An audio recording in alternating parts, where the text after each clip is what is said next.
Welcome to Sleep Theories. Before we dive into tonight's story, I hope you're having a wonderful day, wherever you are in the world. Whether it's morning coffee time in New York, afternoon tea in London, or late evening wind down in Tokyo, thank you for joining us. If you enjoy these deep dives into the mysteries that keep us awake at night, please consider subscribing to Sleep Theories. Now, let's explore a story that might change how you think about what lies beneath the ice. Date: March 15th, 2023. Location: classified. My name is Daniel Kessler. If you're hearing this, then I'm probably dead or worse. Disappeared like the others who knew what we found down there. I've kept these audio logs hidden for 25 years, but the ice is melting faster now. The world deserves to know what's buried beneath Antarctica before it's too late. This isn't some conspiracy theory cooked up by internet trolls. I was there. I saw it with my own eyes, touched it with my own hands, and I've spent every day since 1998 looking over my shoulder, wondering when they'll come to silence me permanently. They called it Project ECHO9. Officially, it didn't exist. Date: September 12th, 1998. Classification: eyes only. The call came on a Tuesday. I was in my apartment in Arlington, 3 months into civilian life after 22 years mapping terrain for the Army Corps of Engineers. The voice on the phone was crisp, professional, and knew things about my service record that weren't supposed to be in any file. Mr. Kessler, my name is Director Hayes. We have a position that requires your particular expertise in cartographic analysis and cold weather operations. I should have hung up. Should have known that legitimate government contracts don't start with anonymous phone calls to unlisted numbers. But the money they offered, $200,000 for 6 weeks' work, was more than I'd made in 2 years of military pay. What kind of position, I asked. Satellite mapping correction in Antarctica. There are some magnetic anomalies affecting our GPS systems. Nothing more complicated than that. Nothing more complicated. If only I'd known then what I know now. The meeting was set for the next day at a nondescript office building in Tyson's Corner. No company name on the directory, just Suite 1247. Director Hayes turned out to be a thin man in his 50s with the kind of tan that comes from spending time in places the government doesn't officially acknowledge. He wore an expensive suit but cheap shoes, the kind of detail you notice when you've spent 2 decades watching for enemy movement. Before we continue, Mr. Kessler, I need you to sign this preliminary non-disclosure agreement. He slid a thick document across the mahogany table. Standard procedure for sensitive contracts. I should have read it more carefully. The NDA wasn't standard at all. It bound me to secrecy about anything I might see, hear, or experience during the mission, with penalties including indefinite detention under national security provisions. But the money was real, and my savings were running low. The mission is straightforward, Hayes continued after I'd signed. You'll be part of a small team conducting geomagnetic surveys near the Gamburtsev Mountains. Our satellites have been getting interference in that region, probably some kind of iron ore deposit throwing off the readings. Your job is to map the anomaly and recommend corrections to our orbital positioning algorithms. He opened a folder containing satellite images of the Antarctic interior. The photos showed nothing but endless white ice, broken only by the dark peaks of the Gamburtsev range, jutting through the frozen surface like ancient teeth. When do we leave? I asked. October 15th. You'll fly into Christchurch, then to McMurdo Station, then helicopter to our forward base, Camp Argus. It's not on any official maps, and it won't be after you leave. That should have been another red flag. Temporary bases in Antarctica required international clearance under the Antarctic Treaty. If Camp Argus wasn't on the maps, it meant someone was going to great lengths to keep it secret. But I signed the contract. God help me, I signed it. Date: March 15th, 2023. The flight to Antarctica was my first hint that this wasn't a routine mapping mission. Instead of the usual military transport filled with scientists and support personnel, our team travelled on an unmarked C-130 Hercules with no identification numbers. Just 13 people, and half of them weren't talking to the other half. Dr. Sarah Chen was the team's archaeologist, which should have been my second red flag since you don't need an archaeologist for satellite calibration. She was young, maybe early 30s, with the intense focus of someone who'd spent years digging up secrets that others wanted to stay buried.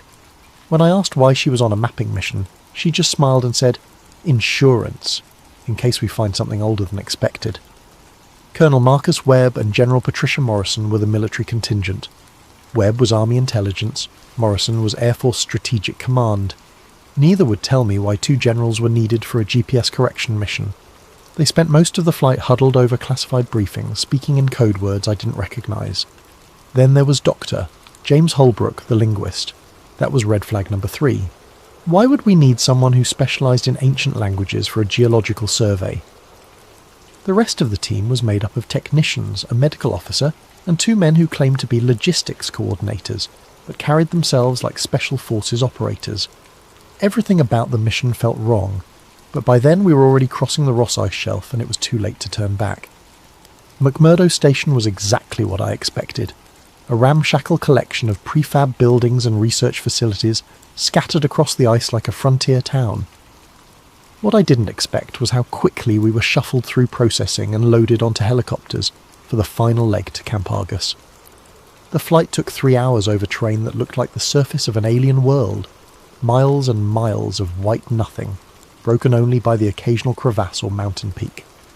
I'd been to cold places before, Alaska, northern Canada, the Hindu Kush, but Antarctica was different. It wasn't just cold, it was hostile to life in a way that made your bones ache even inside a heated helicopter. Camp Argus sat in a valley between 2 peaks of the Gamburtsev Mountains, sheltered from the worst of the Antarctic winds, but still exposed enough that the temperature never rose above negative 30 degrees Fahrenheit. The base consisted of 6 prefabricated modules connected by enclosed walkways, plus a communications array that looked far more sophisticated than anything needed for routine contact with McMurdo. "Welcome to the end of the world," Colonel Webb said as we unloaded our gear. "You'll find that conventional rules don't apply here. Neither do conventional explanations for what you're about to see." That night, as I set up my equipment in the cartography module, Dr. Chen knocked on my door. "Can I ask you something, Daniel?" She looked nervous, which was unusual for someone who'd spent her career excavating tombs and ancient settlements. "Sure. In your military experience, have you ever been on a mission where you weren't told the real objective until after you were already committed?" I thought about it. Once or twice. Usually means someone expects heavy casualties and doesn't want people backing out. She nodded grimly. That's what I was afraid of. Date: October 18th, 1998. Classification: Beyond Top Secret. The ground-penetrating radar readings came back on our 3rd day at Camp Argus. I was expecting to see the typical geological formations you'd find under 2 miles of ice. Rock layers, maybe some mineral deposits that could explain the magnetic interference. Instead, the radar showed structures. Not natural rock formations or ice caves. Structures. Geometric patterns that looked like city blocks, arranged in concentric circles around what appeared to be a central plaza or courtyard. The buildings, if they were buildings, were massive, some stretching over 1,000 feet in diameter. "This has to be a equipment malfunction," I told Dr. Chen as we reviewed the data. "There's no way there are structures under this ice. The Gamburtsev Mountains have been buried for millions of years." She was quiet for a long moment, studying the radar images with the intensity of someone solving a puzzle.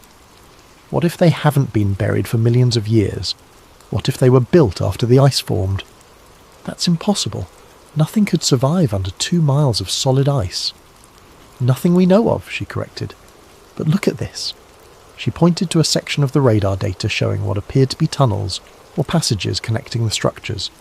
"These passages are too regular to be natural. And see these readings here?" She indicated areas where the radar was getting strange returns, almost like the equipment was bouncing signals off something metallic. "That's not ice. That's not rock. That's something else." General Morrison appeared in the doorway of our module. "Dr. Chen, Mr. Kessler, I need you both in the command center, now."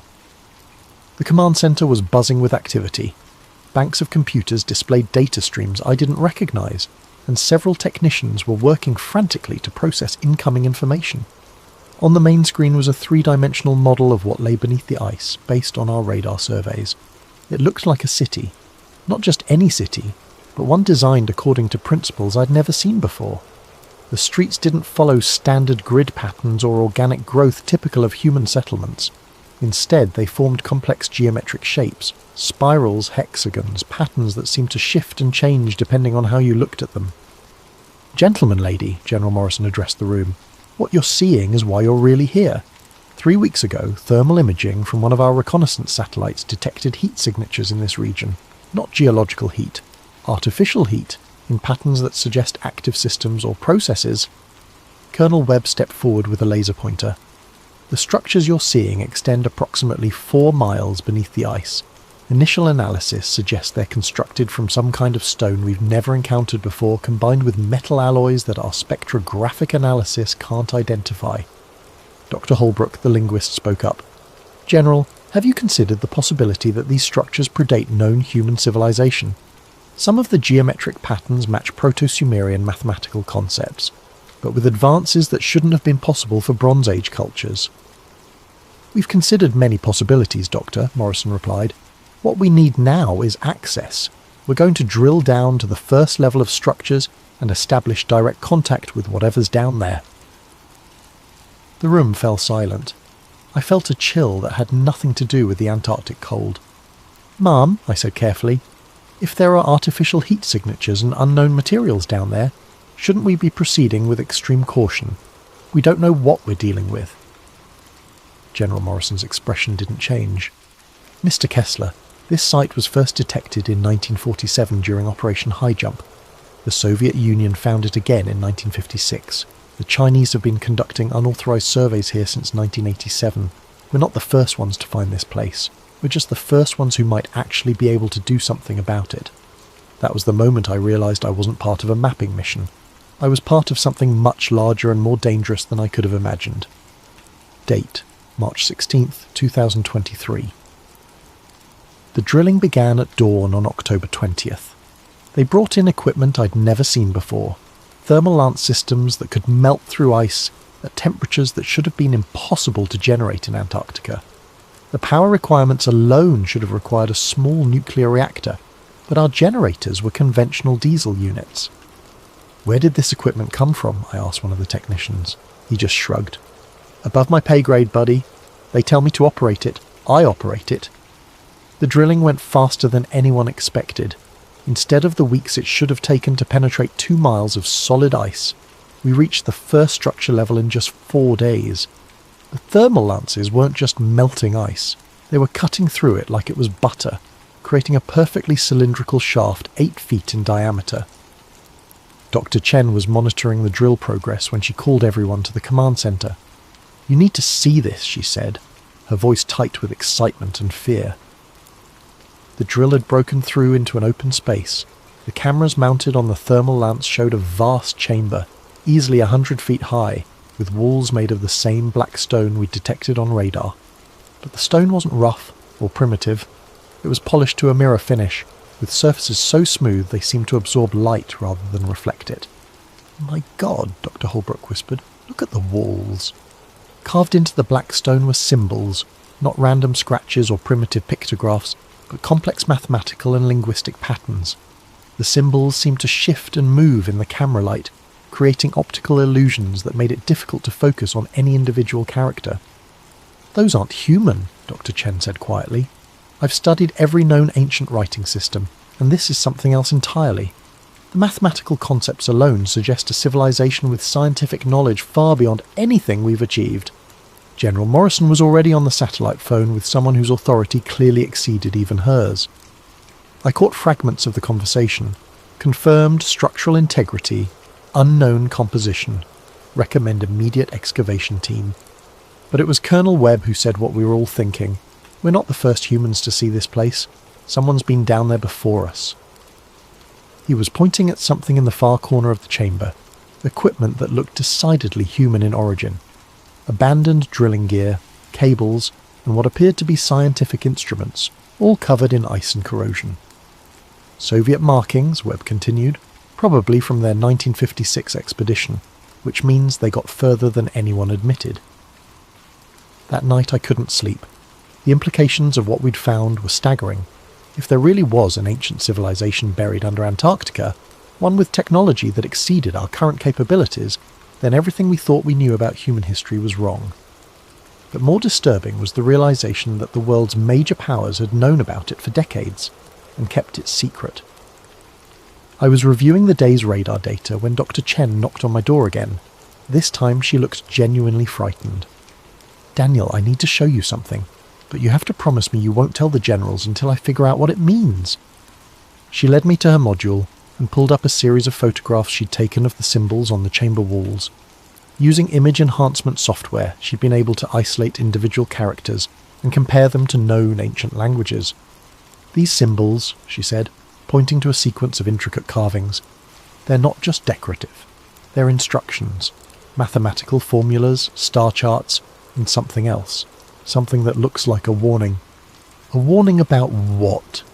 She enhanced another image showing a series of symbols arranged in a spiral pattern.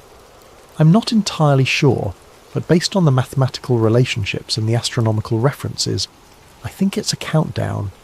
A timeline showing when something is supposed to happen." "When?" Dr. Chen's hands were shaking as she brought up her final calculation. "If I'm reading this correctly, the timeline ends in 2023, 25 years from now." The next morning we descended into the chamber. Date: October 25th, 1998. Classification: ultra-classified, Orion clearance. The descent into the chamber required specialized equipment, climbing gear rated for extreme cold, atmospheric monitoring systems, and emergency evacuation protocols that Colonel Webb insisted on personally overseeing. The shaft created by our thermal lances was stable, but the unknown composition of the structures below made it impossible to predict how they might react to human presence. I was part of the first team to reach the bottom, along with Dr. Chen, Dr. Holbrook, and two of the Special Forces operatives who'd finally revealed their true purpose on the mission. They were there to secure anything that might be considered a national security asset. The chamber was even more impressive from ground level. The ceiling soared overhead, supported by pillars that defied conventional engineering principles. The black stone walls curved in impossible ways, creating optical illusions that made it difficult to judge distances or directions. And everywhere, carved into every surface, were the symbols that Dr. Chen had been studying. But it was what we found in the centre of the chamber that changed everything. A sarcophagus, 8 feet long, 3 feet wide, made from the same black stone as the walls, but with a crystalline lid that seemed to glow with its own internal light. The sarcophagus sat on a raised platform surrounded by smaller objects, tablets, instruments, and devices whose purpose we couldn't begin to guess. "Jesus Christ," one of the operatives whispered, "there's something inside it." Through the translucent lid, we could see the outline of a humanoid figure, but it wasn't quite human. The proportions were wrong: too tall, limbs too long, skull elongated in ways that didn't match any known human ethnic group. The figure appeared to be perfectly preserved, as if it had been placed in the sarcophagus yesterday rather than thousands of years ago. Dr. Chen was already photographing everything, her camera flash reflecting off the crystalline surfaces and creating strange patterns of light and shadow. "This is incredible," she murmured. "The preservation is perfect. Whatever process they used, it's maintained cellular integrity far beyond anything we can achieve." Dr. Holbrook was focused on the tablets surrounding the sarcophagus. "These symbols are more complex than anything we saw on the walls," he reported. "It's like they're telling a story, or giving instructions for something." One of the tablets was different from the others. Instead of being carved from stone, it appeared to be made from some kind of crystal that resonated with a low-frequency hum when exposed to our lights. The moment our flashlight beams hit its surface, the entire chamber filled with a sound like whale song, deep and mournful, and somehow intelligent. "Turn off the lights!" Dr. Chen shouted, but it was too late. The crystal tablet was now glowing on its own, pulsing with rhythmic patterns that seemed to match the strange acoustics echoing through the chamber. That's when Dr. Holbrook started screaming. He was standing closest to the crystal tablet when it activated, and the effect on him was immediate and terrifying. His eyes rolled back in his head, and he began speaking in a language none of us recognized. Guttural sounds mixed with mathematical concepts that shouldn't have been possible for a human voice to produce. "They knew," he said in English, his voice distorted and echoing strangely in the chamber. "They knew it would happen again. The ice, the water, the awakening. That's why they buried it. That's why they left the warnings." Colonel Webb was already on his radio calling for immediate evacuation, but Dr. Holbrook wasn't finished. "The countdown isn't to destruction," he continued, his voice becoming more inhuman with each word. "It's to emergence.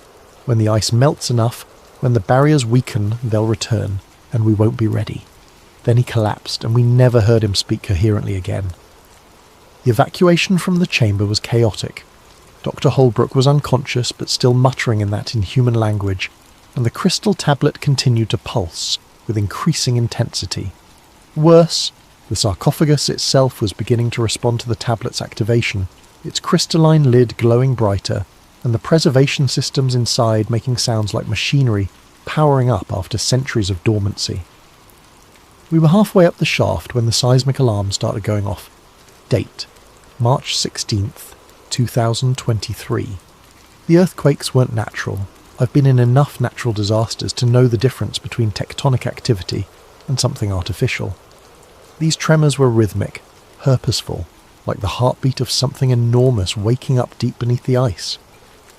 Back at Camp Argus, the seismic monitoring equipment was going crazy. The tremors were originating from directly below the chamber we'd just evacuated, but they were spreading outward in patterns that defied geological explanation.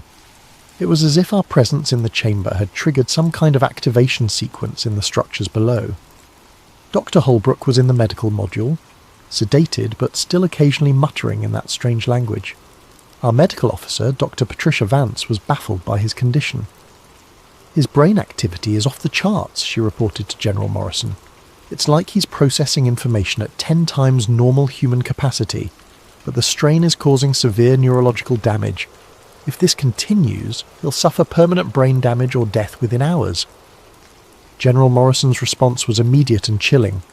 "Then we better get what information we can before that happens. They brought in recording equipment and tried to document everything, Doctor," Holbrook was saying, but most of it was incomprehensible. However, Dr. Chen had been working on translating some of the simpler phrases, and what she found was disturbing. "He keeps mentioning dates," she told me privately. "Specific years that correspond to major climate events, ice ages, global warming periods, massive geological changes, and he keeps saying they return when the barriers fall. Who returns? I don't know, but whatever or whoever they are, according to Holbrook's translations, they've been here before, multiple times throughout Earth's history, and each return corresponds to a major extinction event. That night, Dr. Holbrook died. Officially, the cause was listed as acute hypothermia complicated by altitude sickness. But I was there when it happened. His final words were in perfect English. The Piri Reis map was right. They drew Antarctica without ice because they remembered when it was green, before the last awakening. The Piri Reis map. I'd heard of it, a 1513 map that supposedly showed the coastline of Antarctica centuries before the continent was officially discovered, and depicted it without ice cover. Most historians dismissed it as either a hoax or a lucky guess, but Dr. Holbrook seemed to be suggesting something else entirely. The morning after Holbrook's death, I made a discovery that changed my understanding of everything we'd found. I was reviewing the satellite data from our mission when I noticed something odd about the thermal signatures we detected. The heat sources weren't random, they formed a pattern, a very specific pattern that I recognised from my years of military cartography. It was a map. The thermal signatures, viewed from above, formed the outline of every major continent on Earth, but not as they exist today, as they existed millions of years ago during the Pangaea supercontinent period. The structures beneath the ice weren't just a buried city, they were a representation of Earth's entire geological history, preserved in stone and metal by a civilization that had been observing our planet's changes for far longer than human history. I tried to share this discovery with Dr. Chen, but when I went to her module I found it empty. Her equipment was gone, her research notes were missing, and there was no sign of struggle. She had simply vanished. Colonel Webb's explanation was brief and unsatisfying. Dr. Chen was evacuated due to medical emergency during the night. All expedition members are subject to immediate relocation for health and safety reasons. But I knew better. Dr. Chen had gotten too close to the truth, and someone had decided she needed to disappear. That afternoon, General Morrison called a meeting of all remaining personnel. The message was simple. The mission was being terminated due to equipment failures and adverse weather conditions. We would be evacuated within 24 hours, and all materials and data from the expedition would be classified at the highest levels of national security. Furthermore, Morrison continued, all personnel will be required to undergo extensive debriefing and sign additional non-disclosure agreements. any attempt to discuss or publish information about this mission will be considered an act of treason against the United States. I knew then that I was never going to see the outside world the same way again, if I saw it at all. Date: October 28th, 1998. Classification: Beyond Black. Eyes only Orion. Before our evacuation, I managed to access the classified files that General Morrison thought were beyond my clearance level. 22 years of military intelligence work teaches you how to find information that people don't want you to find. What I discovered was that Project Echo 9 wasn't the first mission to this site. It wasn't even the second or third. The US government had been aware of the structures beneath the Gamburtsev Mountains since 1947, when Admiral Richard Byrd's Operation High Jump discovered them during what was officially described as a training exercise in Antarctic warfare. But Byrd's mission logs, buried in classified Navy archives, told a very different story. Operation High Jump had originally been planned as a 6-month expedition, with 4,700 personnel and extensive military equipment. Instead, it was terminated after just 8 weeks, with Byrd reporting hostile action that resulted in significant casualties and the loss of several aircraft. Byrd's final report, classified for over 50 years, contained a single line that explained everything. It is necessary for the USA to take defensive actions against enemy fighters which come from the polar regions. Enemy fighters, in 1947, from the polar regions. The Soviet files were even more revealing. In 1956, during the height of the Cold War, a joint Soviet-American expedition had reached the buried structures and managed to penetrate several levels deeper than our 1998 mission. The results were catastrophic. Of the 47 personnel who descended into the lower levels, only 12 returned to the surface. The survivors were placed in psychiatric institutions and never spoke publicly about what they'd seen. But one of them, a Soviet geologist named Dr. Alexei Volkov, had managed to smuggle out a single photograph before his disappearance. The photograph showed the same type of sarcophagus we'd found, but opened, with the elongated humanoid figure sitting upright and apparently alive. The most disturbing file was labelled Historical Correlations, Ancient Cartography. It contained detailed analysis of the Piri Reis map and dozens of other ancient maps and documents that depicted Antarctica without ice cover. The conclusion was inescapable. Multiple civilizations throughout history had known about the structures beneath the ice, and some had even been in contact with whatever was down there. The ancient Sumerians had texts describing watchers from the southern ice, who brought knowledge of mathematics and astronomy. The Mayans had prophecies about the return of the Ice Lords that were supposed to occur when the Great Ice melted. Even the Egyptian pyramids were oriented according to astronomical calculations that included precise measurements of Antarctica's position and topology. The conspiracy wasn't just about hiding an archaeological discovery. It was about concealing the fact that human civilization had been influenced, guided, or controlled by non-human intelligence for thousands of years, and that intelligence was now waking up as global warming melted the barriers that had kept it imprisoned.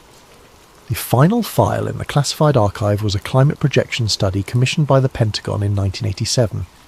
The study predicted that Antarctic ice melt would reach critical levels sometime between 2020 and 2030, with catastrophic consequences for global sea levels and weather patterns.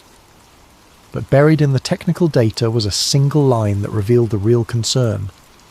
Thermal barrier integrity will be compromised by 2025, allowing activation of subsurface systems.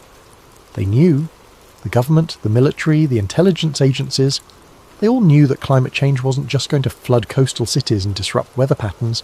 It was going to wake up something that had been sleeping under the ice for millennia, and they were doing nothing to stop it. Date: March 17th, 2023.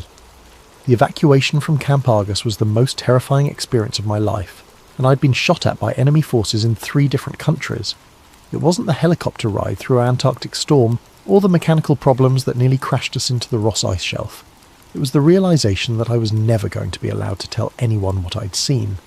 The debriefing took place at McMurdo Station, in a prefabricated building that wasn't on any of the base maps. For 6 days I was interrogated by intelligence officers from agencies I didn't recognize, using techniques that were definitely not part of any official manual. They wanted to know every detail of what I'd observed, every conversation I'd had with other team members, every photograph I'd taken or document I'd seen. But they weren't trying to gather information. They were trying to determine how much I knew and whether I posed a security risk. On the 7th day, they brought in a man who introduced himself only as Mr. Grey. He was older, maybe in his 60s, with the kind of weathered face that comes from decades of outdoor work in harsh conditions. His credentials identified him as being from the Department of Energy, but everything about his manner suggested military intelligence or something even more shadowy. "Mr. Kessler," he said, settling into the chair across from me in the windowless interrogation room. "You've seen things that most people aren't equipped to understand. Things that could cause widespread panic if they became public knowledge." "You mean the structures under the ice?" He smiled, but it wasn't a pleasant expression. "I mean the implications of those structures. Do you understand what would happen if the world learned that human civilization has been guided by non-human intelligence for thousands of years? If people discovered that their religions, their governments, their entire understanding of history was based on lies?" I thought about it. "There would be chaos. There would be the end of civilization as we know it," he corrected, "which is why certain information must remain classified, regardless of the personal cost to those who possess it." He slid a document across the table. It was thicker than the original NDA I'd signed, with legal language that basically signed away my right to ever speak about the mission or its discoveries. The penalties for violation included life imprisonment without possibility of parole. "What about the other team members?" I asked. "Dr. Chen, the technicians, the other personnel?" Mr. Gray's expression didn't change. Dr. Chen suffered an unfortunate accident during her return journey to the United States. The technicians have been reassigned to other projects where their specialized knowledge can be properly utilized. You're the only one with comprehensive knowledge of the entire mission. "You're saying I'm the only witness left?" "I'm saying you're the only person still alive who has the complete picture of what Project Echo 9 discovered." The implication was clear. Sign the document and keep silent, or join Dr. Chen and the others who had suffered unfortunate accidents. I signed. But signing the document didn't end my involvement with the Antarctic discovery. Over the next several years, I was contacted periodically by government representatives who wanted updates on my psychological adjustment to the classified material I'd been exposed to. The contacts were always brief and professional, but the message was clear. They were watching me. In 2003, I was approached by a journalist named Michael Harrison, who was investigating rumours about classified Antarctic expeditions. Harrison had somehow obtained partial information about Operation High Jump and the Soviet expeditions, and he was trying to piece together the full story. He contacted me because my name appeared on some of the declassified personnel list from McMurdo Station. I told him I couldn't help him, but Harrison was persistent. He kept calling, sending emails, even showing up at my apartment with questions about things he couldn't possibly have known unless he had inside information. Finally, I agreed to meet him at a coffee shop in downtown Arlington, intending to convince him to drop his investigation for his own safety. Harrison never showed up for the meeting. The next day, his body was found in the Potomac River. The official cause of death was accidental drowning, but Harrison was an experienced swimmer and former Navy SEAL. The story made local news for exactly 1 day before disappearing entirely. After Harrison's death, I realized that simply staying quiet wasn't enough to guarantee my safety. The people controlling information about the Antarctic discoveries were willing to kill to maintain their secrets, and my continued existence was only tolerated as long as I remained completely silent. So I developed a different strategy. Instead of trying to expose the truth directly, I began documenting everything I could remember about Project Echo 9 and storing the information in multiple secure locations. If something happened to me, the documents would eventually be released. If I lived long enough, maybe I could find a way to get the information out without getting myself killed. 25 years later, I'm still alive, but the world is running out of time. Date, March 18th, 2023. The ice is melting faster than anyone predicted. I've been monitoring Antarctic climate data for 2 decades, and the acceleration over the past 5 years is unprecedented. The West Antarctic ice sheet is losing mass at a rate that suggests complete collapse within the next decade, and the East Antarctic ice sheet, where the Gamburtsev Mountains are located, is showing signs of instability that weren't predicted by any climate models. But the most disturbing development isn't the ice melt itself, it's the seismic activity. Since 2018, the Gamburtsev mountain region has experienced over 300 earthquakes of magnitude 4.0 or higher. That's more seismic activity than the region had experienced in the previous 50 years combined. The earthquake patterns are exactly what you'd expect if massive structures were shifting or activating beneath the ice. The thermal signatures are changing too. Satellite data shows that the heat sources we detected in 1998 have increased in intensity by over 400%. Whatever technology or systems are buried under those mountains, they're becoming more active as the ice above them thins. But here's what really scares me. The government knows all of this, and they're not just hiding it. They're actively preventing any research or investigation into the region.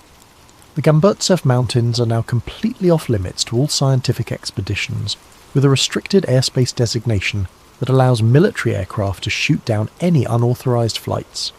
Official explanation: environmental protection protocols. Meanwhile, strange things are happening around the world that correlate with the increased Antarctic activity. Marine biologists are reporting massive die-offs of deep-sea creatures, as if something is disturbing the ocean depths. Astronomers are detecting radio signals from the direction of Antarctica that don't match any known natural phenomena, and there have been at least 12 reported UFO sightings in the Southern Ocean since 2020, all from commercial pilots who were later pressured to retract their statements. I've tried reaching out to other survivors from the various Antarctic expeditions over the years, but most are either dead, missing, or too terrified to speak. However, in 2019 I managed to make contact with Dr. Elena Vasquez, a geologist who was part of a Chilean expedition that encountered anomalous structures in 2007. Her team was evacuated after only 3 days, and she spent 2 years in psychiatric treatment for what officials described as severe altitude psychosis. But Dr. Vasquez wasn't psychotic. She was traumatized by what she'd seen. We met in secret at a small cafe in Santiago, and she told me about her team's discovery of an entrance to the underground structures, not the shaft we'd drilled, but a natural opening that had been revealed by recent ice melt. Her team had descended only about 50 feet before encountering active technology. Lights that turned on as they approached, symbols that glowed and shifted on the walls, and sounds that she described as mechanical but alive. "They're waking up," she told me, her hands shaking as she spoke. "Whatever's down there, it's been dormant for thousands of years, but the ice melt is triggering activation sequences. We're not just dealing with archaeological ruins, we're dealing with functional technology that's responding to environmental changes." Dr. Vasquez also told me something that connected directly to Dr. Holbrook's final words. She had managed to photograph some of the symbols her team encountered, and when she showed them to a colleague who specialised in ancient cartography, he immediately recognised similarities to the Piri Reis map and other historical documents that depicted Antarctica without ice. "The symbols aren't just decorative," she explained.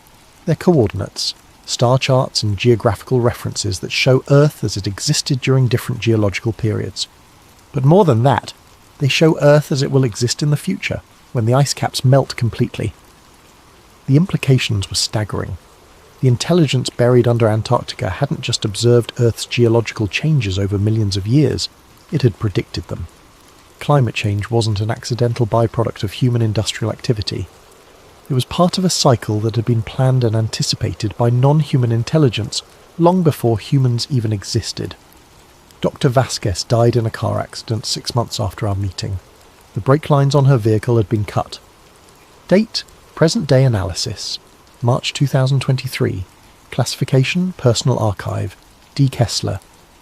As I compile these logs in 2023, the evidence suggests that we're approaching the final phase of whatever cycle the Antarctic intelligence has been orchestrating. The thermal signatures beneath the Gamburtsev Mountains now extend over 1,000 square mile area, indicating that the underground structures are far more extensive than we realised in 1998. But more disturbing is the discovery that similar thermal signatures are appearing at other locations around the world, all in regions that were once covered by ice sheets during previous geological periods. Northern Canada, Siberia, Greenland, and even sections of the Sahara Desert that were frozen during ice ages are showing unexplained heat sources and seismic activity. The network is global. Whatever we found in Antarctica isn't isolated. It's part of a worldwide system that has been monitoring and influencing Earth's climate for millions of years. Recent satellite data shows that these global heat sources are synchronizing their activity. The thermal pulses from Antarctica are being matched by similar pulses from sites in Alaska, northern Russia, and beneath the Greenland ice sheet. It's as if a communication network is activating, preparing for something that requires coordination across the entire planet. The timeline Dr. Chen translated from the chamber symbols, ending in 2023, wasn't predicting destruction. It was predicting emergence. 3 weeks ago, I received a package with no return address. Inside was a single photograph taken by what appeared to be a deep-sea submersible. The image showed the ocean floor near Antarctica, but instead of the usual rocky terrain, there were structures, the same black stone construction we'd found beneath the ice. But these were on the ocean floor and clearly active. Lights were visible within the structures, and the water around them was filled with what looked like geometric patterns of bioluminescence. Attached to the photograph was a note in handwriting I didn't recognise. They're not waking up. They're coming home. Yesterday, news reports began appearing about unexplained sonar contacts in the Southern Ocean. Ships from multiple nations are reporting large, fast-moving objects beneath the ice that don't match any known marine life or human technology. The official explanation is previously unknown whale species disturbed by climate change. But I know better. The countdown is over. The barriers have fallen, and after 25 years of silence, it's time for the world to know what's really happening. Date: March 19th, 2023. This will be my final audio log. As I record this, there are unmarked vehicles parked outside my apartment, and I know my time is running out. But the information I've documented over the past 25 years is already in the hands of people who can't be silenced as easily as one old cartographer. The truth about Antarctica, about the intelligence that has been guiding human civilization for millennia, about the climate changes that are part of a planned cycle, rather than accidental consequences, all of this information will be released regardless of what happens to me. But there's one final piece of the puzzle that I've only recently understood, and it changes everything. The intelligence buried under Antarctica isn't alien, it's terrestrial. It's from Earth, but from a version of Earth that existed long before humans evolved. The elongated skulls, the advanced technology, the global monitoring network. It all belongs to a species that achieved technological civilization millions of years ago, before the ice ages that buried their cities and forced them into hibernation. They're not invaders, they're the original inhabitants of this planet, and they're waking up to reclaim what was always theirs. The climate change we're experiencing isn't being caused by their technology, it's being caused by us, and their systems are simply responding to the environmental changes by activating emergence protocols that have been dormant for geological ages. Humanity has had its time on Earth. We've had our chance to develop wisdom along with our technology, to prove that we could be responsible stewards of the planet they once ruled. The melting ice isn't just revealing their cities, it's revealing our failure. Dr. Holbrook was right about one thing. We won't be ready for their return. Not because they're hostile, but because our entire civilization is built on assumptions about human supremacy and planetary ownership that are about to be proven catastrophically wrong. The structures beneath Antarctica aren't ruins. They're not even archaeological sites. They're infrastructure, maintained in hibernation for millions of years, waiting for the planetary conditions to become suitable for reactivation. The Piri Reis map was accurate because it was drawn by people who had access to the historical records kept by the Antarctic intelligence.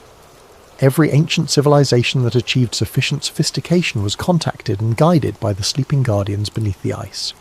The knowledge that built the pyramids, that enabled the mathematical achievements of the Mayans, that inspired the astronomical precision of Stonehenge, all of it came from the same source, and now the source is awakening.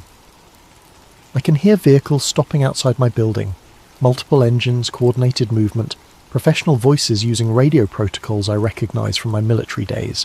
They've found me, which means they've probably found the documentation sites as well. But it doesn't matter anymore. The ice is melting too fast for them to stop what's coming. The thermal signatures are too widespread, the seismic activity too intense, the global network too thoroughly activated.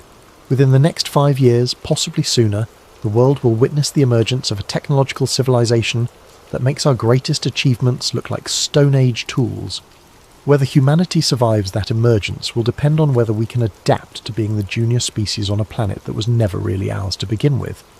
They're at my door now, I can hear them in the hallway, speaking in the clipped professional tones of people who are very good at making problems disappear. I'm not afraid.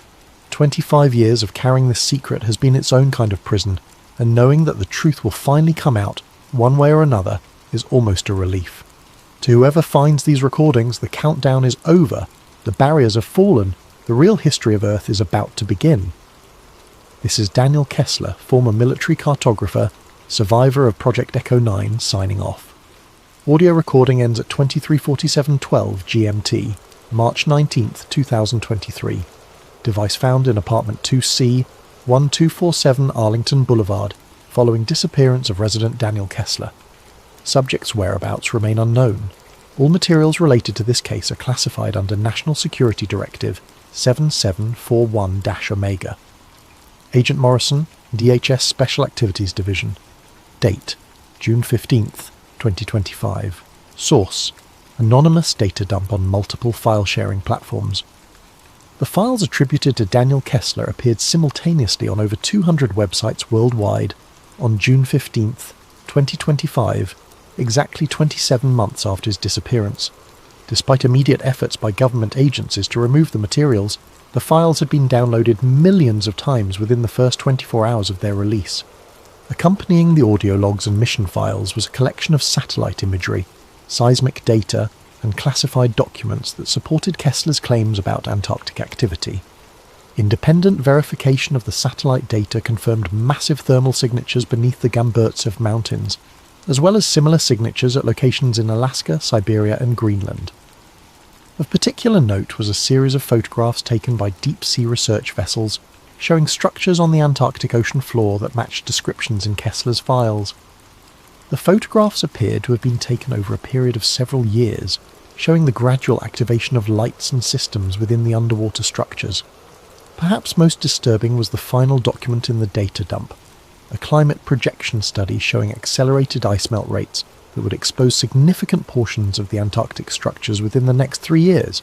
As of the publication of these files, 17 commercial pilots have reported encounters with unidentified objects emerging from the Southern Ocean. Marine biologists have documented the appearance of previously unknown species of deep-sea life, exhibiting bioluminescent patterns that match the geometric designs described in ancient texts. And seismic monitoring stations around the world have recorded synchronized vibrations originating from former Ice Age regions, as if a global network of some kind is becoming active after millions of years of dormancy. Government officials from multiple nations have declined to comment on the Kessler files, citing national security concerns. However, recently declassified documents from the 1940s and 1950s confirm that both Operation High Jump and subsequent Soviet expeditions did encounter anomalous phenomena in Antarctica that resulted in mission terminations and classified reports. Whether Daniel Kessler's account represents truth or elaborate fiction may become irrelevant in the coming years. The ice continues to melt at unprecedented rates, and the thermal signatures beneath Antarctica continue to intensify. As Kessler predicted in his final audio log, the countdown is over, the barriers are falling, and humanity may soon discover that we are not alone on this planet, and never have been. The real question is not whether the intelligence beneath the ice is awakening, but whether humanity is prepared for what comes next.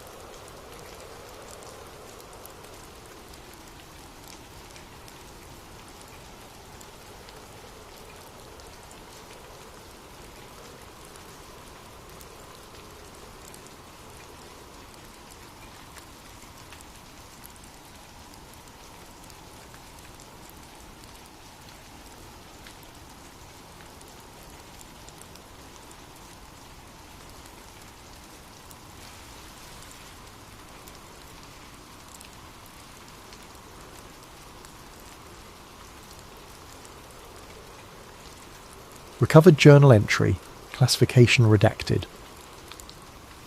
Subject: Eli Granger, independent journalist. Date range: July 15th to 18th, 2023. Location: Bohemian Grove, Monte Rio, California. The following document was recovered from an encrypted server farm in Iceland. The journalist's current whereabouts remain unknown. Ed. My name is Eli Granger, and I'm writing this because I may not live long enough to tell it in person. What I witnessed in the redwoods of Northern California will haunt me until my dying day, whenever that may come. It started 3 weeks ago with an email that shouldn't have existed. I was in my cramped Oakland apartment, nursing my third cup of coffee and scrolling through encrypted channels where whistleblowers sometimes surface. My secure inbox pinged. A message from an address that was just a string of numbers and letters routed through 7 different proxy servers. No subject line, just an attachment and 4 lines of text. You want truth? Go to the redwoods. Bring a black suit and a quiet soul. July 15th to 18th. The fire reveals all. The attachment was a high-resolution scan of what appeared to be a guest registry for the Bohemian Grove. That mysterious all-male retreat where the world's most powerful men allegedly gather each summer to commune with nature. I'd written about the Grove before, relying on second-hand accounts and leaked photographs from the 1980s. But this was different. The names on the list made my blood run cold. Former presidents, current senators, military contractors whose companies I'd been investigating for years.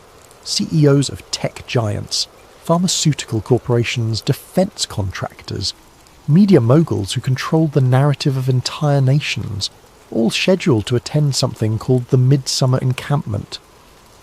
At the bottom of the scan was a forged access pass with my photograph, a professional headshot I'd never sent to anyone, digitally altered to show me in a black suit and tie. The name read Edmund Gray, Logistics Consultant, Prometheus Industries. Someone with serious resources wanted me inside that grove. The question was why? I should have walked away. Should have deleted the email and gone back to writing about municipal corruption and corporate tax avoidance. Safe stories. Stories that didn't get journalists killed. Instead, I packed a black suit and drove north to Sonoma County. The road to Monterey winds through some of the most beautiful country in California. Ancient redwoods tower over narrow highways, their canopy so thick that midday feels like twilight. It's the kind of place where you'd expect to find hippie communes and organic wineries, not shadowy cabals plotting the fate of nations. But as I learned in my Navy intelligence days, the most dangerous secrets are always hidden in the most innocent places. I parked at a motel in Gurneyville and walked the perimeter of the Bohemian Grove property that evening. 2,000 acres of private forest, surrounded by chain-link fence topped with razor wire. Security cameras every 50 feet, motion sensors in the trees, the kind of setup you'd expect around a military installation, not a summer camp for rich men. The main gate was staffed by guards who looked more like special forces operators than private security. Black uniforms, tactical gear, the flat stare of men who'd killed before and wouldn't hesitate to do it again. Whatever happened inside those redwoods, they were serious about keeping it secret. The forged pass worked perfectly. Too perfectly. The guards scanned the barcode, checked my face against the photo, and waved me through without a second glance. Either the forger was a genius, or someone very powerful wanted me inside. Neither possibility was comforting. The grove itself was exactly as described in the leaked accounts I'd read. Massive redwood trees, some over 1,000 years old, stretched toward a canopy so thick it blocked out the sun. Gravel paths wound between rustic cabins and open-air lodges, each marked with whimsical names. Owl's Nest, Dragon's Den, Caveman's Lodge. It would have been charming if not for the underlying sense of wrongness that permeated everything. The other guests, I couldn't think of them as normal people, not after seeing that registry, moved through this camp with the easy confidence of men accustomed to absolute power. They wore casual clothes during the day, khakis, polo shirts, boat shoes, the uniform of American aristocracy. But their conversations, caught in fragments as I passed, revealed the true scope of their influence. The Shanghai Index will drop exactly 17%. Tell the secretary that Operation Nightfall is greenlit for October. Media blackout should hold for at least 72 hours. I posed as a logistics consultant, which gave me an excuse to wander the grounds with a clipboard and camera phone, confiscated at the gate and replaced with an approved device that couldn't access external networks. The cover story worked well enough. Rich men are accustomed to being served by invisible people who handle the mundane details of their lives. But as the day wore on, I began to notice the symbols. Owls everywhere, carved into tree trunks, etched on building facades, worked into the designs of benches and lampposts. Not cute, friendly owls. These were stylized, angular, with eyes that seemed to follow you as you walked past. The largest was a 40-foot stone statue positioned on a small island in an artificial lake at the heart of the grove. Even in daylight, it radiated a sense of ancient malevolence. Beautiful, isn't it? I turned to find a man in his 70s watching me stare at the giant owl. Silver hair, expensive casual wear, the kind of artificial tan that comes from winters in Palm Beach. His eyes were the palest blue I'd ever seen, almost colourless. The owl of Bohemia, he continued, joining me at the lake's edge. Been watching over this place for over a century. Some say it's just decorative, others know better. Know better how? I asked, immediately regretting the question. I was supposed to be invisible, unremarkable. The old man smiled, revealing teeth too white and too perfect for his age. You'll see tonight, Mr. Grey. The cremation of care waits for no man, not even consultants. He walked away before I could respond, leaving me staring at the owl statue and wondering how much my cover had already been blown. That evening, as twilight settled over the grove, the atmosphere changed completely. The casual bonhomie of the day disappeared, replaced by something far more serious and ritualistic. Men emerged from their cabins wearing dark robes with hoods that obscured their faces. Some carried torches, others strange ceremonial objects I couldn't identify. I found a dark robe hanging in my assigned cabin, along with a note. Attendance is mandatory. Silence is sacred. The owl sees all. What I witnessed that night will stay with me forever. As darkness fell, hundreds of robed figures processed through the forest paths, converging on the lake where the great owl statue loomed. Torches flickered between the trees like malevolent fireflies. The only sounds were footsteps on gravel and the whisper of fabric against bark. I followed the crowd, keeping my head down and my hood up. The robe smelled of incense and something else, something organic and unpleasant that I couldn't identify. We gathered in a natural amphitheatre around the lake.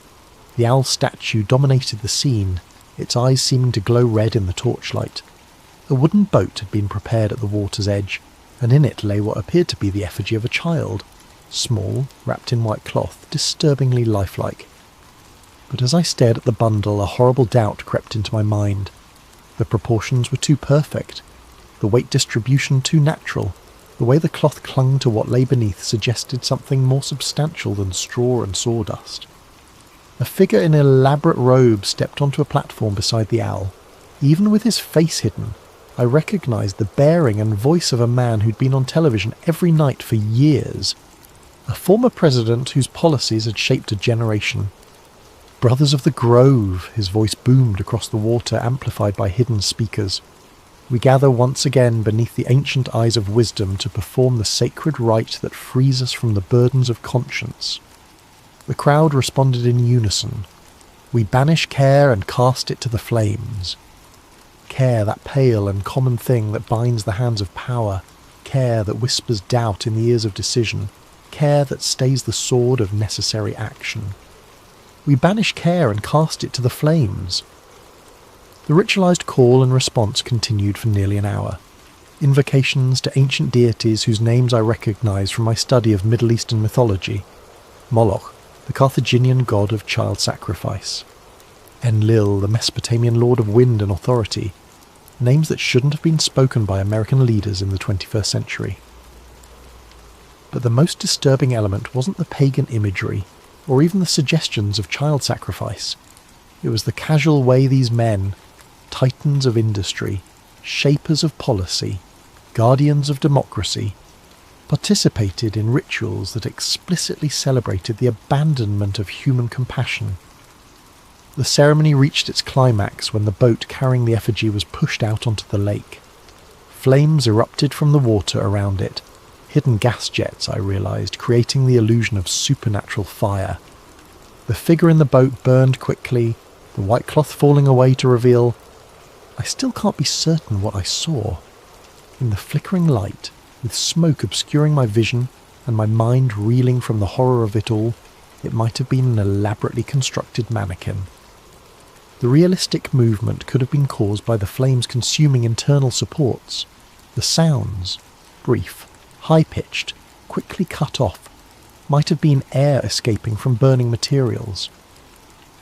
But the way some of the robed figures wept as the fire consumed its offering, the way others cheered with genuine ecstasy, suggested something far more sinister than theatrical pageantry. As the flames died down, the crowd began to disperse. I started to follow them back toward the cabins, but a hand fell on my shoulder. Mr. Grey. It was the old man from earlier, still wearing his ceremonial robes. You're invited to the inner circle gathering, a rare honour for a consultant. Before I could refuse, two other figures flanked me. Not threatening exactly, but their presence made it clear that declining wasn't an option. They led me deeper into the forest, away from the main paths, to a clearing I hadn't seen during my earlier reconnaissance. Here, perhaps 30 men stood in a circle around a fire pit carved directly into the bedrock. Unlike the theatrical grandeur of the main ceremony, this felt ancient and deadly serious. The inner circle ritual began at midnight. The participants had exchanged their dark robes for masks of polished bone, owl faces with hollow eye sockets that seemed to bore into your soul. They moved with practiced precision, suggesting this ceremony had been performed countless times before. The man who'd led the earlier ritual stepped into the centre of the circle. Without his presidential bearing and familiar voice, he seemed diminished, just another acolyte serving powers older than nations. "Brothers of the Inner Grove," he intoned, "we gather to receive the wisdom of the Ancient Ones, and to consecrate the plans that will shape the world's destiny." The response came in a language I didn't recognise at first, harsh consonants and guttural vowels that seemed to bypass the conscious mind and speak directly to something primal and terrified in the human psyche. But as my Navy intelligence training kicked in, I began to parse familiar elements. This was Akkadian, the ancient language of Mesopotamia, dead for over 2,000 years. They were chanting the names of forgotten gods and promising them sacrifices of nations. Symbols were drawn in the ash around the fire pit, not random occult doodles, but specific sigils I recognised from declassified CIA documents. Project MK Ultra had experimented with ritualistic programming, using ancient symbols and dead languages to bypass conscious resistance in human subjects. The research had supposedly been discontinued in the 1970s. Apparently it had just moved to a more exclusive venue. The ceremony continued for hours. Maps were produced and spread on the ground, not of geographical territories, but of economic zones, resource deposits, population centres. Plans were discussed in mixture of English and Akkadian, but the intent was clear enough. Wars to be started, governments to be toppled, populations to be controlled. And through it all, the participants spoke of themselves not as American leaders serving American interests, but as servants of the Ancient Ones, preparing the world for some greater transformation. "The harvest approaches," one masked figure intoned. "The sleepers must be awakened. The old seals must be broken." "In the name of those who wait in the deep places," the circle responded, "let the work continue." I crouched in the shadows beyond the firelight, recording everything on a digital audio device I'd hidden in my shoe. But as the night wore on, I began to understand that what I was witnessing wasn't just corruption or conspiracy in any conventional sense. These men genuinely believed they were serving inhuman masters. Whether those masters were real or imagined didn't matter. The policies they were planning would affect millions of lives based on the whims of entities that viewed humanity as livestock. The ritual concluded with each participant drinking from a silver chalice and making individual pledges. The liquid looked black in the firelight, and several men convulsed briefly after drinking, their eyes rolling back to show only white. As dawn approached, the circle dissolved. The participants removed their masks, revealed themselves to be exactly who I'd suspected. Former presidents, current senators, military leaders, corporate titans. They shook hands and exchanged quiet words like businessmen concluding a profitable meeting, which in a sense they were. I made it back to my cabin as the first light filtered through the redwood canopy, but I knew I couldn't stay much longer. Whatever protection my forged identity provided was wearing thin. Too many meaningful looks, too many knowing smiles. They were playing with me, letting me see just enough to understand the scope of what I'd stumbled into. But there was one more place I needed to investigate before I could flee. The lodge marked Styx, access by code only, sat apart from the main camp, connected by a service road that didn't appear on any of the maps provided to guests. I'd noticed it during my first day's reconnaissance, but hadn't found an opportunity to investigate. The building itself was unremarkable. Standard wooden construction that matched the other lodges, designed to blend into the forest environment. But the security was anything but standard. Biometric scanners, electromagnetic locks, motion sensors that could detect a heartbeat from 50 feet away. Fortunately, my anonymous benefactor had provided more than just a forged access pass. Hidden in the lining of my suit jacket was a USB device that looked like a standard thumb drive, but contained sophisticated hacking tools developed by someone with serious technical skills. When plugged into the lodge's security system, it created a temporary blind spot in the sensors and provided the access codes needed to bypass the locks. Whoever wanted me to see what lay inside had planned this infiltration down to the smallest detail. The lodge's interior was a facade. Behind a false wall accessed by yet another hidden panel, stairs led down into the bedrock beneath the forest. The passage was older than the buildings above, carved stone rather than modern construction, lit by electric fixtures that had been retrofitted into ancient sconces. At the bottom of the stairs, a heavy oak door opened onto a chamber that took my breath away. The room stretched far beyond what should have been possible given the lodge's footprint above. Stone shelves lined the walls, filled with leather-bound journals, rolled documents, and artefacts that seemed to span centuries. At the centre of the chamber stood a massive table carved from a single piece of black stone, its surface covered with maps, blueprints, and what appeared to be governmental documents bearing official seals.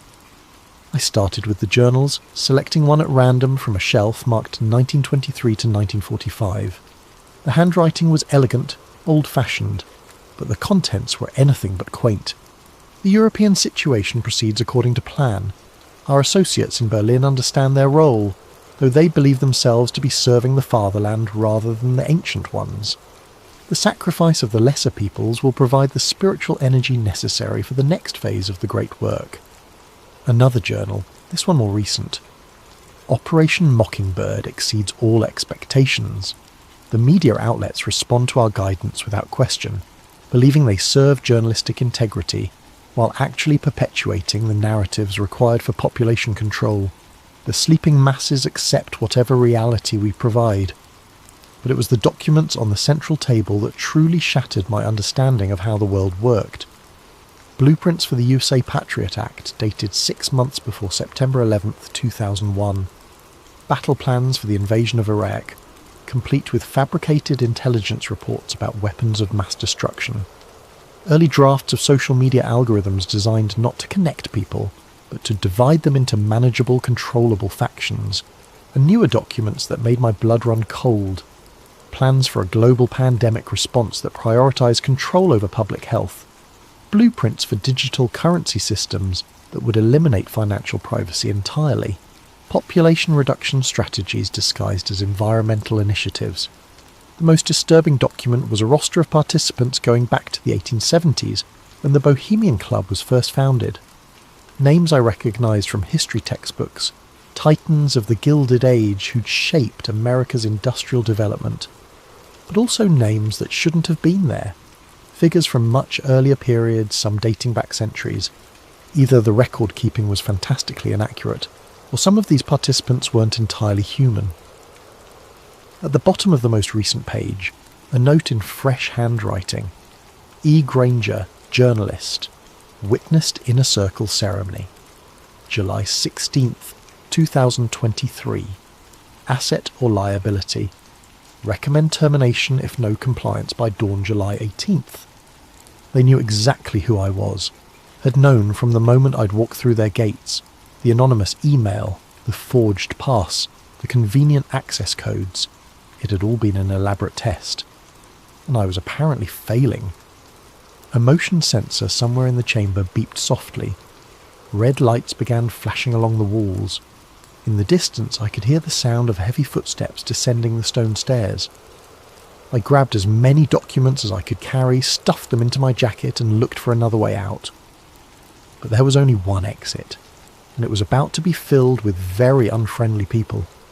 The footsteps were getting closer.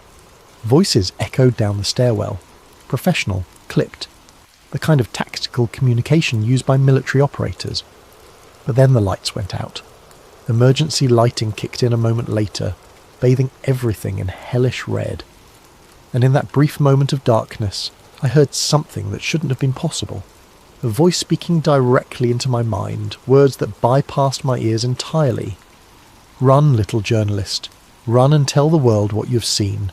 But know that the telling will be your doom, and the world's salvation requires far greater sacrifices than one man's life." When the emergency light stabilised, a section of the stone wall had opened, revealing a narrow tunnel that led deeper into the earth. I didn't hesitate. Whatever entity had just spoken to me, whether it was one of the ancient ones or something else entirely, it was offering me a chance to escape. I took it. The tunnel system beneath the grove was extensive and clearly ancient. Carved passages connected natural caves, creating a network that probably extended for miles underground. The walls were covered with symbols similar to those I'd seen during the Inner Circle ceremony, but these were older, deeper, worn smooth by centuries of whatever had moved through these spaces. I followed the main passage for what felt like hours, guided by phosphorescent moss that provided just enough light to avoid the worst obstacles. Behind me, I could hear sounds of pursuit, voices, flashlight beams, the occasional echo of radio communication. But the sounds were growing fainter, suggesting that my pursuers either couldn't find the tunnel entrance or were reluctant to follow me into the deep places beneath the forest. Eventually the passage began to slope upward. Fresh air carried the scent of rain and growing things. A natural opening concealed by hanging vines led out into the forest several miles from the main grove compound. I emerged to find the sky filled with storm clouds. Thunder rumbled overhead, and the first fat raindrops were beginning to fall. Perfect cover for an escape, if I could make it to my car before the grove's security forces expanded their search perimeter. But as I made my way through the forest, I realised I wasn't alone. Figures moved between the trees, not the tactical teams I'd expected, but something far stranger. They wore the bone-white owl masks from the Inner Circle ceremony, but their movements were wrong, too fluid, too precise. And their eyes glowed with a faint bioluminescence that had nothing to do with reflected light. "The journalist sees too much," one of them said, the words somehow audible despite the increasing thunder. "The ancient ones are displeased." "But the compact must be honoured," another replied. "He was brought here for a purpose. Let him carry the message to the outer world. Let them know what awaits." I ran. Behind me, inhuman laughter echoed through the forest. Not pursuit exactly, but something far more unsettling. The sound of predators who were confident their prey could never truly escape. I reached my rental car as the storm broke in earnest. Rain pounded the windshield as I drove through the night, taking back roads and avoiding the main highways. In my jacket pocket, the stolen documents felt like they were burning against my chest. But I'd made it out. I had evidence. I had proof of the conspiracy that shaped world events from the shadows of a California forest. Or so I thought. I uploaded everything to an offshore server farm in Iceland. Documents, audio recordings, photographs, detailed notes of everything I'd witnessed. Multiple backup copies, distributed through anonymous networks, protected by military-grade encryption. Within 6 hours, every file had been corrupted or deleted. My apartment was ransacked while I was at an internet cafe, uploading the files. Nothing obviously stolen, but every electronic device had been confiscated or destroyed. My laptop, phone, backup drives, even the digital camera I'd left in a drawer, all gone. The mainstream media ignored my story completely. Alternative news sites that initially showed interest suddenly went silent. Forum posts about the Grove were deleted within minutes of being posted. It was as if the entire internet had been scrubbed of any reference to what I'd discovered. But the worst part was the dreams. Every night since my escape, I've been visited by visions of the Ancient Ones, vast, tentacled entities that exist in spaces between dimensions, feeding on human suffering and preparing for some cosmic transformation that will remake reality according to their twisted desires. They show me glimpses of the future they're working to create. Cities drowned beneath black oceans, skies filled with screaming winds, populations reduced to cattle serving inhuman masters. And they whisper that I'm not a hero or a journalist or even a victim. I'm a messenger. They wanted someone to witness their ceremony, to understand the scope of their power, to carry word of their inevitable victory to the outside world. Not to warn humanity, warnings imply the possibility of resistance, but to spread the despair that will make their final conquest easier. Every word I write, every person I tell, every attempt to expose the truth only serves their greater purpose. The corruption of hope, the murder of faith in human institutions, the slow transformation of free people into willing slaves. I'm writing this final entry from a motel room in Reno. I've been driving for 3 days, never staying in one place for more than a few hours. But I know it doesn't matter. They're not hunting me because they don't need to. I'm already serving their purpose just by existing, just by remembering what I saw in the grove. The cremation of care wasn't just a ritual, it was a recruitment ceremony. And I wasn't an infiltrator, I was an initiate. Tonight, I'll drive east toward the desert. Maybe I'll find some way to break the cycle, to turn their own trap against them. Or maybe I'll just disappear into the wasteland and let the truth die with me. But if you're reading this, if somehow these words have reached you despite all their efforts to control the flow of information, then remember this. They call it the cremation of care, but what they really burn is conscience. And when the fires die down, the world grows a little colder, a little darker, a little more ready for the Ancient Ones to reclaim what they consider their rightful dominion. The fire in the grove never really goes out. It just spreads, invisible and inexorable, consuming everything human until only the shadows remain. And in those shadows something very old and very hungry is waiting to be born.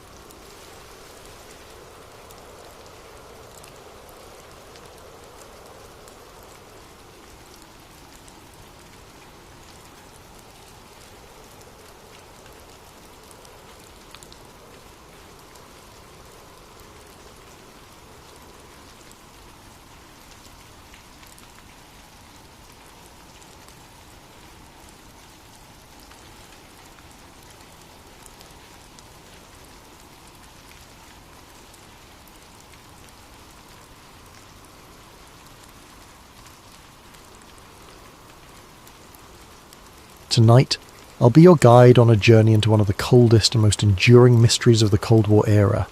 I want you to picture this. It's a winter night deep in the Ural Mountains, 1959. A group of young adventurers huddles in a tent on the snowy slope of a peak ominously called Dead Mountain. They're laughing, jotting down journal entries by flashlight, and planning tomorrow's trek. They don't know it yet, but this will be their last night alive. This is the true story of the Dyatlov Pass incident, a mystery that has haunted investigators for decades. My name is James, and I've spent weeks poring over old case files, diaries, and witness reports about what happened to those 9 hikers in 1959. The more I dig, the more the Dyatlov Pass incident feels like a nightmare straddling the line between fact and fiction.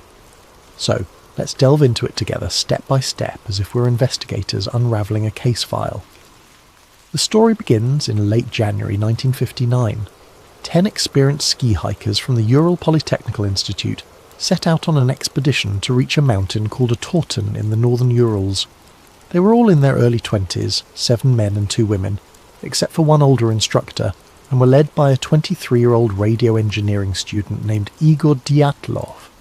On January 23, 1959, the Dyatlov group received their route book and left the city of Sverdlovsk, today's Yekaterinburg, by train. You can imagine them on that train, excited, full of youthful bravado, maybe singing along to a mandolin one of them brought for the journey. After 2 days on trains, the party reached Ivdel. a remote town at the edge of the northern Ural Mountains, which also housed a Soviet Gulag camp for criminals. From Ivdel, they travelled by bus and then hitched a ride in the back of a woodcutter's truck to a settlement called Vijay, the last inhabited village to the north. The locals in Vijay must have looked at these university students with a mix of admiration and concern. The route they planned to traverse was rated Category 3, the most difficult, and they were attempting it in February, the cruelest time of year. On January 27th, the Dyatlov group left Vijay and began their trek into the wilderness. One member, Yuri Yudin, had been struggling with health issues. He had rheumatism and a congenital defect that caused knee pain. By January 28th, Yudin's joint pain became too severe. Reluctantly, he turned back toward Vijay, unable to continue. He had no idea that by saving himself, he was sealing his fate as the expedition's sole survivor. Yuri Yudin would never see his friends alive again. The remaining 9 hikers pressed on into the wild, unaware of the fate that awaited them. Through diaries and photographs recovered later, investigators have pieced together their route. By January 31st, the group had reached the edge of a highland area and cached surplus food and equipment in a wooded valley to be used for the return trip. They joked around, took photos, and even made a little mock newspaper they titled the Evening Autoton, in which one entry humorously proclaimed, "From now on, we know that the snowmen exist," likely a tongue-in-cheek reference to local Yeti legends. Despite the exhaustion and cold, their spirits were high. On February 1st, the team started to move through a mountain pass, later named Dyatlov Pass after this incident, with the plan to camp on the other side that night. But the weather turned on them. A howling snowstorm and blinding wind caused Dyatlov's team to lose their direction on the barren slopes. Instead of crossing the pass into the shelter of the valley beyond, they had veered west, finding themselves on the flank of a mountain called Kholat Shakal, which in the local Mansi language means dead mountain. By the time they realised their mistake, it was late in the day, and visibility was near zero from the blowing snow. Rather than descend 1.5 kilometres down into the forest for cover, Igor Dyatlov decided to pitch their tent right there on the mountainside in the open. Perhaps he didn't want to lose the altitude they'd gained, or perhaps he wanted to prove they could handle camping on an exposed slope in a blizzard. The 9 of them set up their large tent on the bare snow, chopping into the slope for a flat spot. It was a decision that would be heavily scrutinised later. That evening of February 1st, 1959 must have been brutal. Temperatures were around minus 20 degrees Celsius, and winds roared over the pass. Still, inside the tent, the group was relatively secure. They had a warm dinner. Later forensic analysis of their stomach contents showed they ate around 6 to 7 p.m. In one of the last photos recovered from their cameras, they are seen joking and smiling as they set up camp in the twilight on February 1st. Despite the extreme cold and howling wind outside, they seemed in good spirits, jotting down journal entries and chatting as they settled in for the night. They could not have imagined the terror that was coming. Something happened in the dark early hours of February 2nd that changed everything. We don't have eyewitnesses to describe it. All we have is the evidence left behind, and that evidence reads like the opening scene of a horror film. Sometime after midnight, the tent was suddenly slashed open from the inside. The 9 campers, who had been sleeping or resting, burst out of their tent into a howling snowstorm in the pitch black of night. They left behind almost all their gear, boots, coats, hats, sleeping bags, axes, as if fleeing an imminent threat. Imagine the situation. It's minus 30 degrees Celsius, minus 22 degrees Fahrenheit, outside, and yet something scared or startled them so badly that they ran out half-dressed and barefoot into the blizzard. Why? What could have terrified them, or otherwise compelled them to abandon their only shelter and run into certain death? That's the question investigators have grappled with for over 60 years. When the group failed to return to Vijay by February 12th as planned, there wasn't immediate alarm. Delays of a few days were common for such expeditions. But as day after day passed with no word, the hikers' families grew anxious. By February 20th, the relatives demanded a search and rescue operation. The Ural Polytechnic Institute sent student volunteers to scour the route, and soon the Soviet army and local militia police joined in, with planes and helicopters dispatched to aid the search. Rescuers faced brutal weather themselves, traversing deep snow and scanning miles of desolate terrain. Among the searchers was a student named Mikhail Sharavin, who on February 26th would make a chilling discovery. On February 26th, 1959, Sharavin's search team was moving along the slopes of Kolatchakal when he spotted something odd sticking out of the snow. As they got closer, they realised it was a corner of the missing group's tent, collapsed and half buried in the snow. Sharavin used an ice pick to hack open the tent's entrance, which was blocked with snow. The sight inside the tent baffled him. The tent's canvas had been slashed open from the inside with a knife, and although it was damaged and partially snow-filled, almost all the hiker's belongings were still neatly arranged inside. He found blankets and coats laid out, a row of boots, axes and flashlights set to the sides, a map and official papers, a little pile of money and even a flask of alcohol. In one corner was a plate with slices of sayalo, pork fat, as if someone had been in the middle of fixing a snack. It was like a snapshot frozen in time. The tent felt orderly, not like it had been ripped apart by an external force. Sharavin later said it was as if the campers had been interrupted in the middle of dinner, then fled in a rush. The scene sent shivers down his spine. Why would experienced hikers cut open their only shelter and run away without boots or coats? Outside the tent, the search team found footprints in the snow, and they only deepened the mystery. There were 9 sets of prints, which matched the number of missing hikers. They could see the impressions of feet wearing only socks, or a single shoe, and some barefoot. You could even make out toe marks in the frozen snow. The tracks indicated that the hikers had not run in a wild panic, but rather walked fast or at a hurried shuffle down the slope, in an organised single file. The rescuers followed these tracks downhill in the direction of a dense forest. Incredibly, the footprints continued for about 500 metres before they were obscured by fresh snow. It was as if the group had intentionally headed toward the forest, perhaps seeking shelter or regrouping. Sharavin and the others were utterly perplexed. What on earth could have made these seasoned hikers leave their tent in sub-zero cold, partially dressed and even barefoot, walking away calmly into the night? With dusk approaching on February 26th, the searchers had to pause the search until morning, haunted by the enigma they'd uncovered. The next day, the search parties fanned out from the tent down toward the forest. At the forest's edge, under a large Siberian cedar tree, Sharavin and his comrades found the charred remains of a small fire. Near that fire lay the first 2 bodies. What they saw defied explanation. Yuri Doroshenko and Yuri Krivonishenko, were found side by side in the snow, shoeless and dressed only in their underwear. The branches on the cedar above them were broken up to 5 meters high, as if someone had climbed up into the tree. Indeed, bits of skin and torn clothing were found on the bark. It looked like one of them had frantically clambered up the cedar, either to get a better view of the area, perhaps trying to spot the tent in the dark, or to escape something. Krivonishenko's corpse had burns on parts of his body, and in a grim detail he had a piece of flesh missing from his right hand. It turned out he had bitten off a chunk of his own knuckle, possibly in an attempt to stay conscious or stifle a scream while dying of cold. Both men's hands and feet were deep reddish-brown, a sign of frostbite, and maybe the last attempt to warm their limbs by the fire.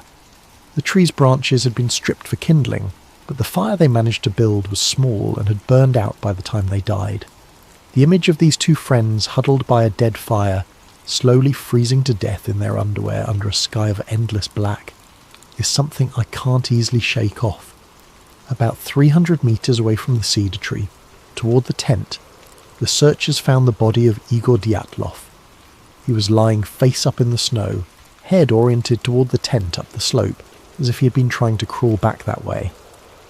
Dyatlov was better dressed than the 2 under the tree.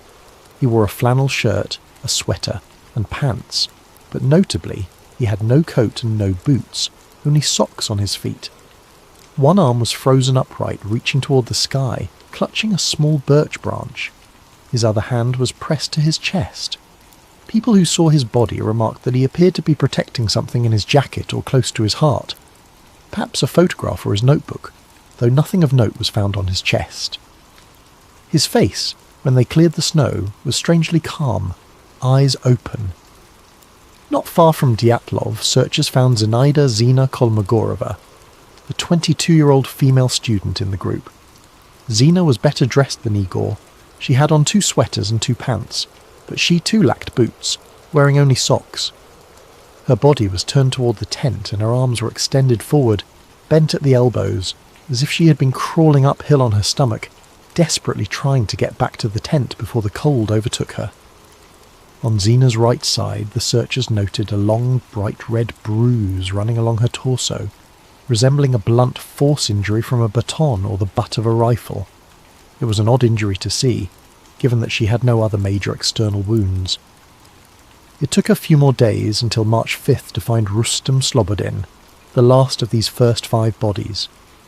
Slobodin, 23, was discovered face down in the snow about 480 metres from the cedar, roughly halfway back toward the tent. He was dressed more warmly than the others.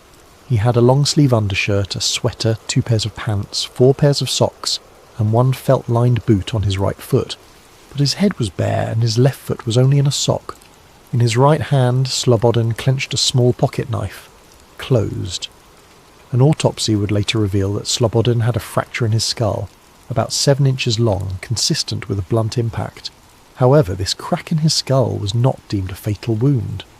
The medical examiner thought Rustem could have sustained it during a fall and continued moving for at least an hour afterward. Like Dyatlov, Kolmogorova, Doroshenko and Krivonishenko, Rustem Slobodin ultimately died of hypothermia. In fact, the first 5 bodies found all had no life-threatening external injuries. They had perished from the unforgiving cold. Slobodin's watch was found shattered and stopped at 8:45, though it's unclear if that was 8:45 a.m. or p.m, or even 8:45 on a different date. It was as if time itself froze at that moment. Now imagine being Yuri Yudin, the one who had turned back, called in to identify the bodies of your friends. One by one, the first 5 corpses were airlifted to the morgue in Ivdel for autopsy and identification. Yudin, with a heavy heart, confirmed their identities. But 4 members of the Dyatlov party were still missing. Weeks passed with no sign of them. The winter snows began to melt under the early spring sun. It wasn't until May, nearly 3 months later, that nature revealed the remaining victims, turning the mystery into something even more haunting. On May 4th, a Mansi tribesman named Kurin and his dog were assisting the search, when the dog picked up a scent near a rocky ravine further into the woods from the cedar tree. About 75 metres beyond the cedar and 1,500 metres from the tent, in a snow-filled ravine, searchers discovered a few torn pieces of clothing on a branch.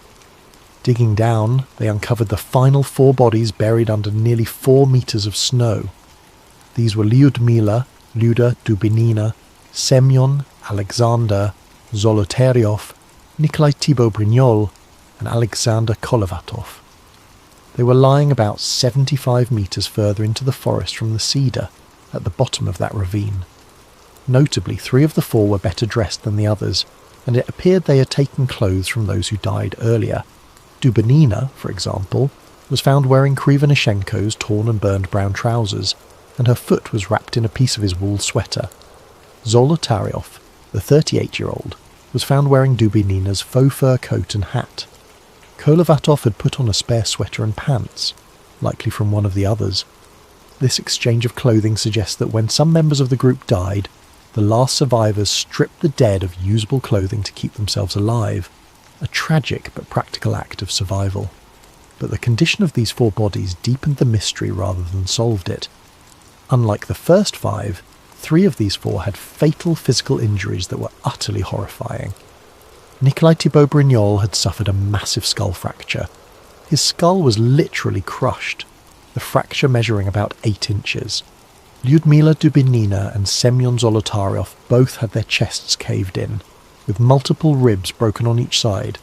Dubinina had 10 ribs fractured, and Zolotaryov had 5 ribs fractured. A forensic doctor who examined the bodies said that the force required to produce such injuries would have been extremely high, comparable to that of a car crash. In other words, something had delivered an immense pressure or impact to their bodies. Strangely, none of these three had any external wounds or bruises corresponding to the lethal internal damage. It was as if they'd been hit by a shockwave or squeezed by a tremendous force without breaking the skin.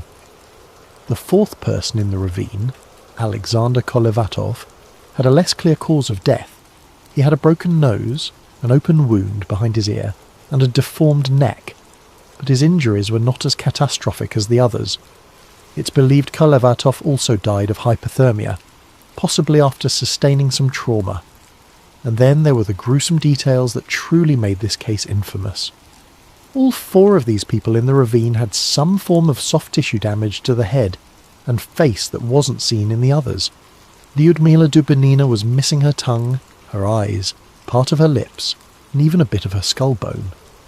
Semyon Zolotaryov was missing his eyeballs, and Alexander Kolevatov was missing his eyebrows. These shocking injuries naturally gave rise to lurid theories. Was the group attacked by someone or something that ripped out tongues and eyes? However, the medical experts had a more mundane explanation. The four in the ravine were found in a stream bed. During the 3 months before they were found, water and scavenging animals likely caused the soft tissue of their faces to decompose or be eaten away. In Dubinina's case, the autopsy noted that her stomach contained about 100 grams of coagulated blood, suggesting her heart was still beating when her tongue was removed, meaning the tongue likely decomposed or was scavenged very soon after her death. As horrifying as these injuries sound, investigators believe they were post-mortem effects, not violence inflicted while alive. Still, when these details became public, they fueled wild speculation about murderous attackers or supernatural evil. It didn't help that Zolotaryov was found with a camera around his neck, different from the other cameras found in the tent, and his hand holding a pen and notepad, as if he died trying to write something down. Unfortunately, whatever he intended to note was never written. The pad was blank. The investigators in 1959 were at a loss to come up with a satisfying explanation for all this. A criminal inquest began as a matter of procedure, since several of the deaths involved injuries. They first suspected that the native Malatsi people, reindeer herders of the region, might have attacked the campers for trespassing on sacred land. But that theory was quickly dispelled.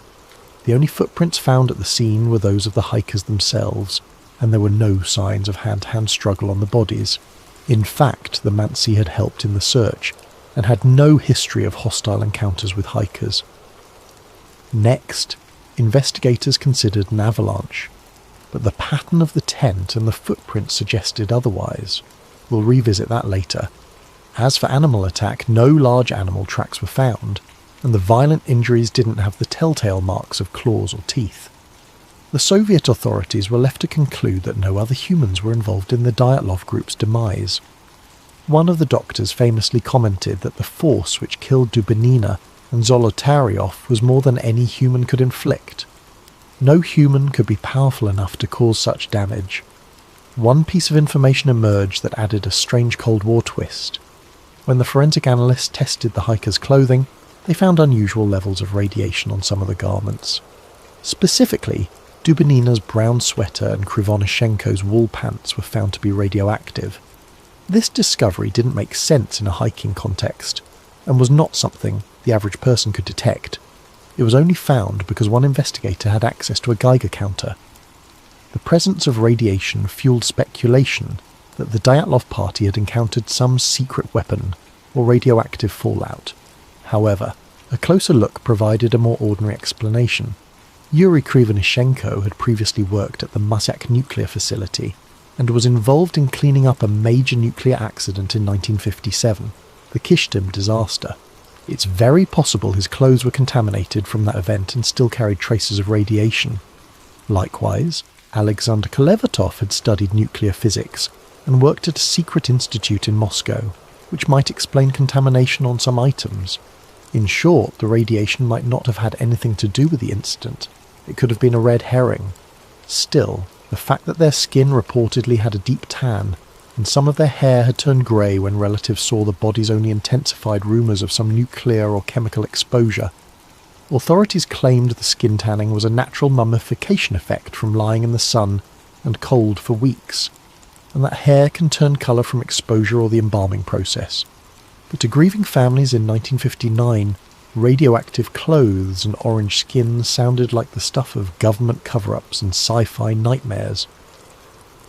By May 1959, the official investigation was drawing to a close without a concrete answer. The lead investigator, Lev Ivanov, was under pressure to wrap it up. In his final report, Ivanov wrote that the hikers died because of the effect of an unknown compelling force. It was a vague catch-all phrase, essentially admitting that they couldn't figure it out. No external culprits could be identified, and the case was therefore closed without any criminal charges. The files were stamped secret and filed away in a Soviet archive.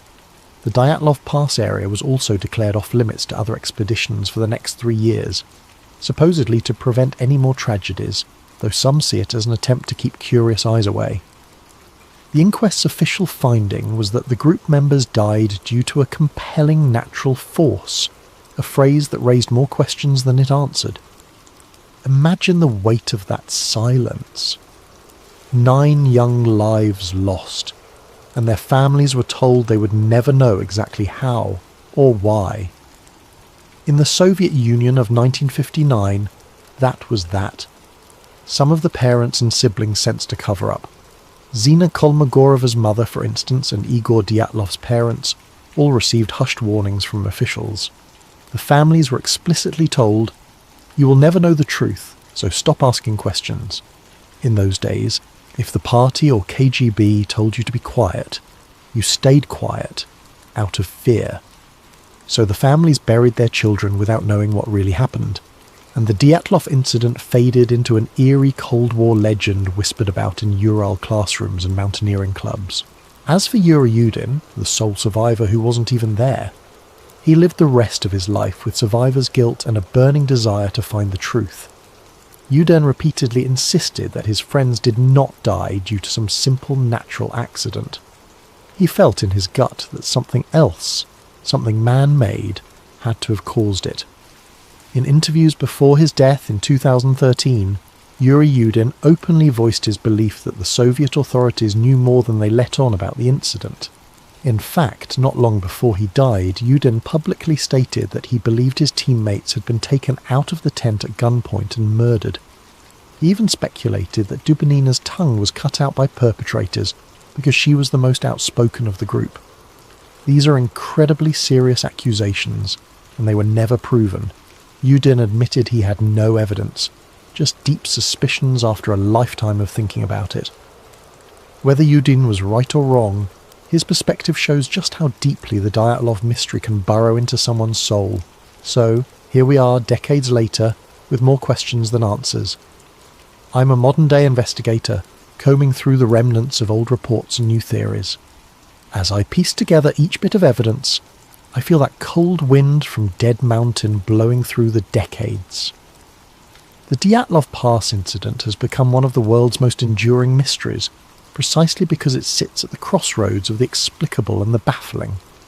Over the years, numerous theories have been put forward to explain it, some grounded in scientific reasoning, others veering into the paranormal or conspiratorial.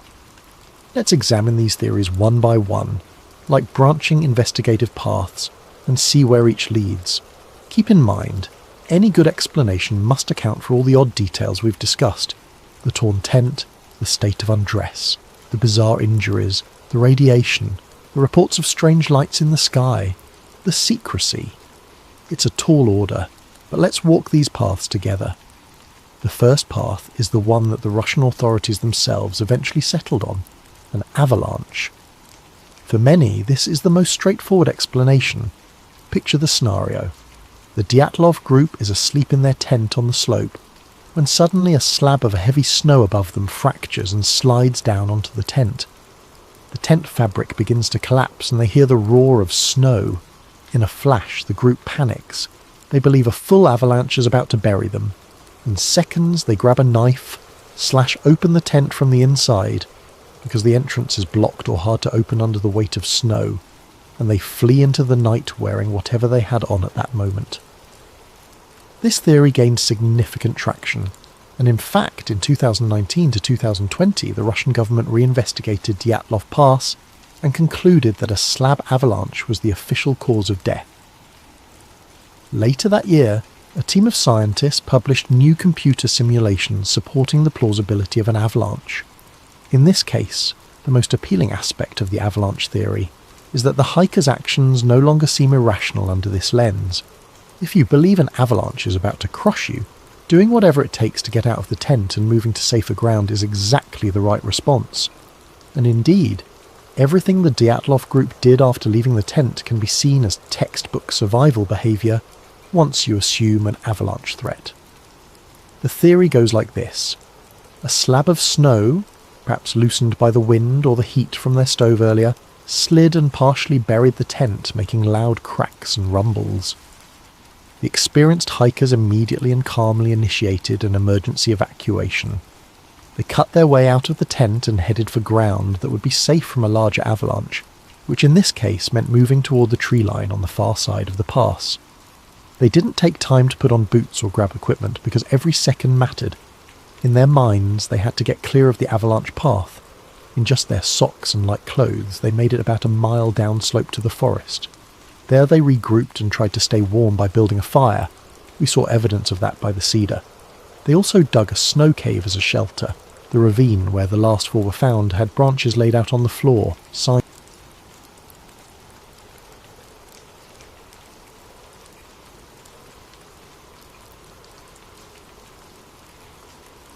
This is his account of what lies beneath Area 52.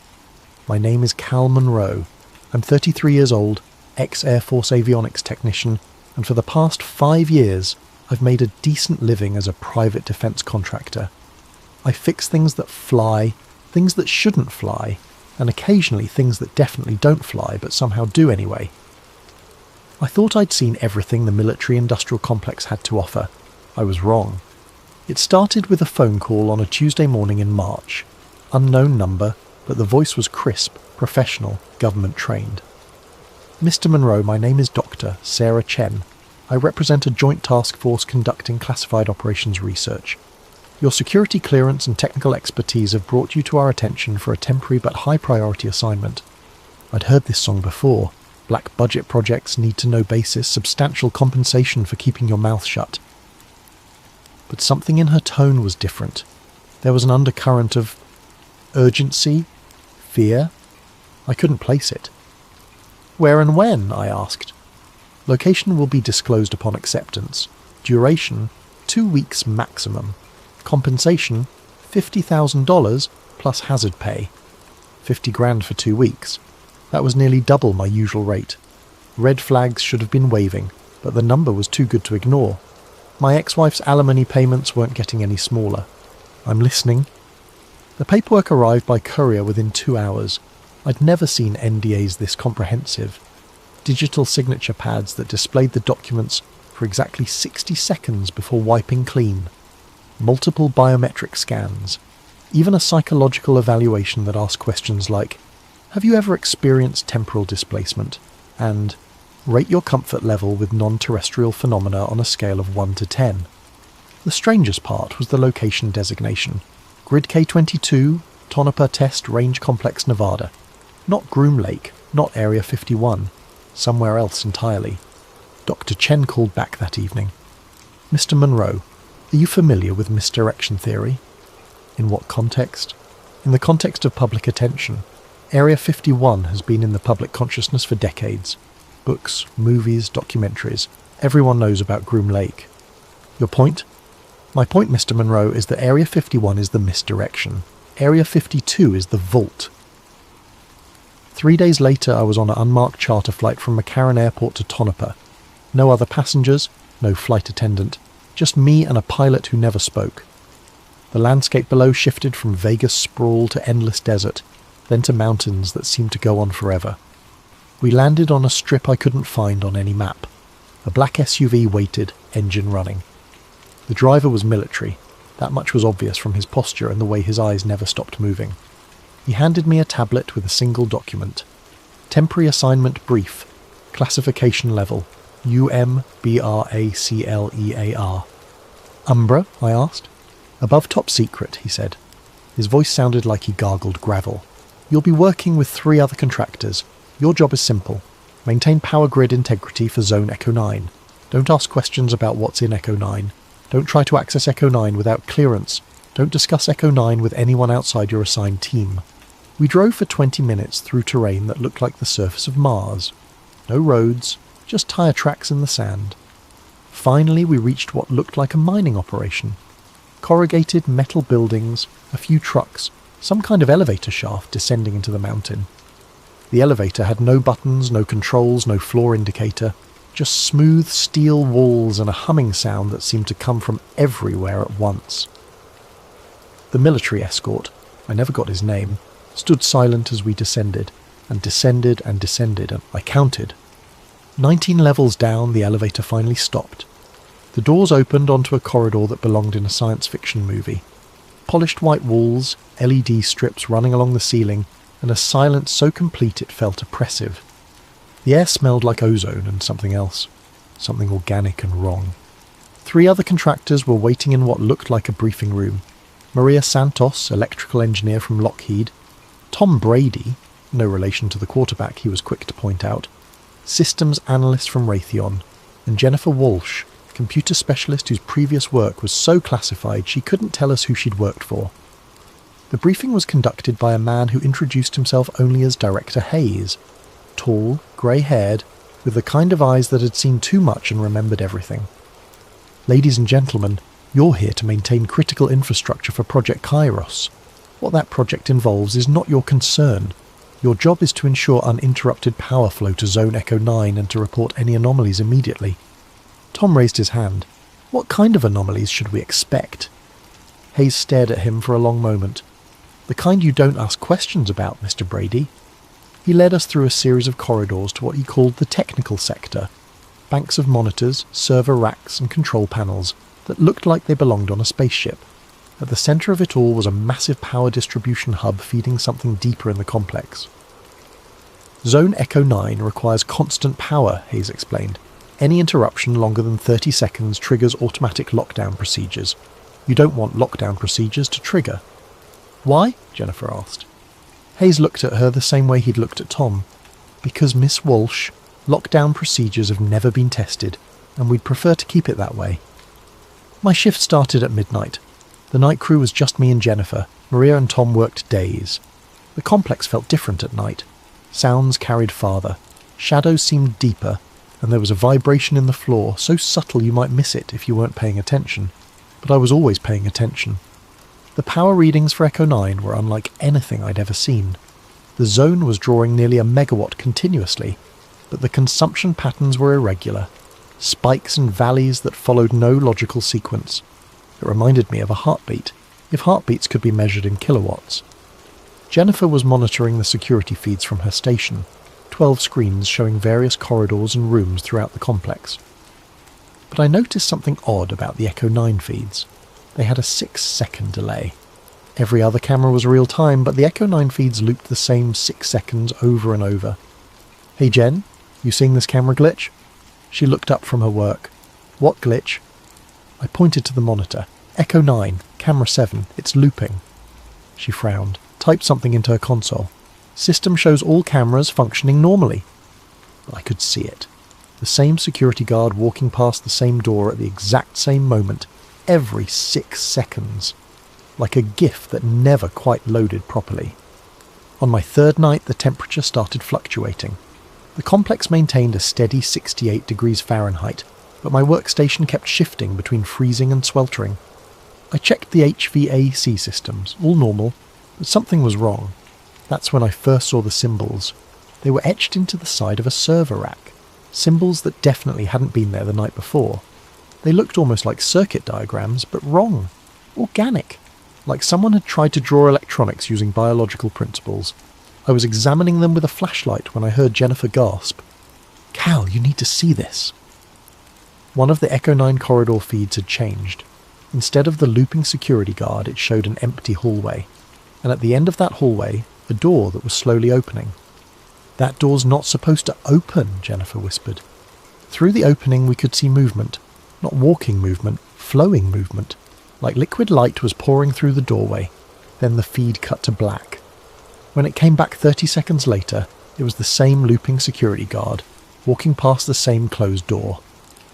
But in that brief moment, I had seen something that changed everything.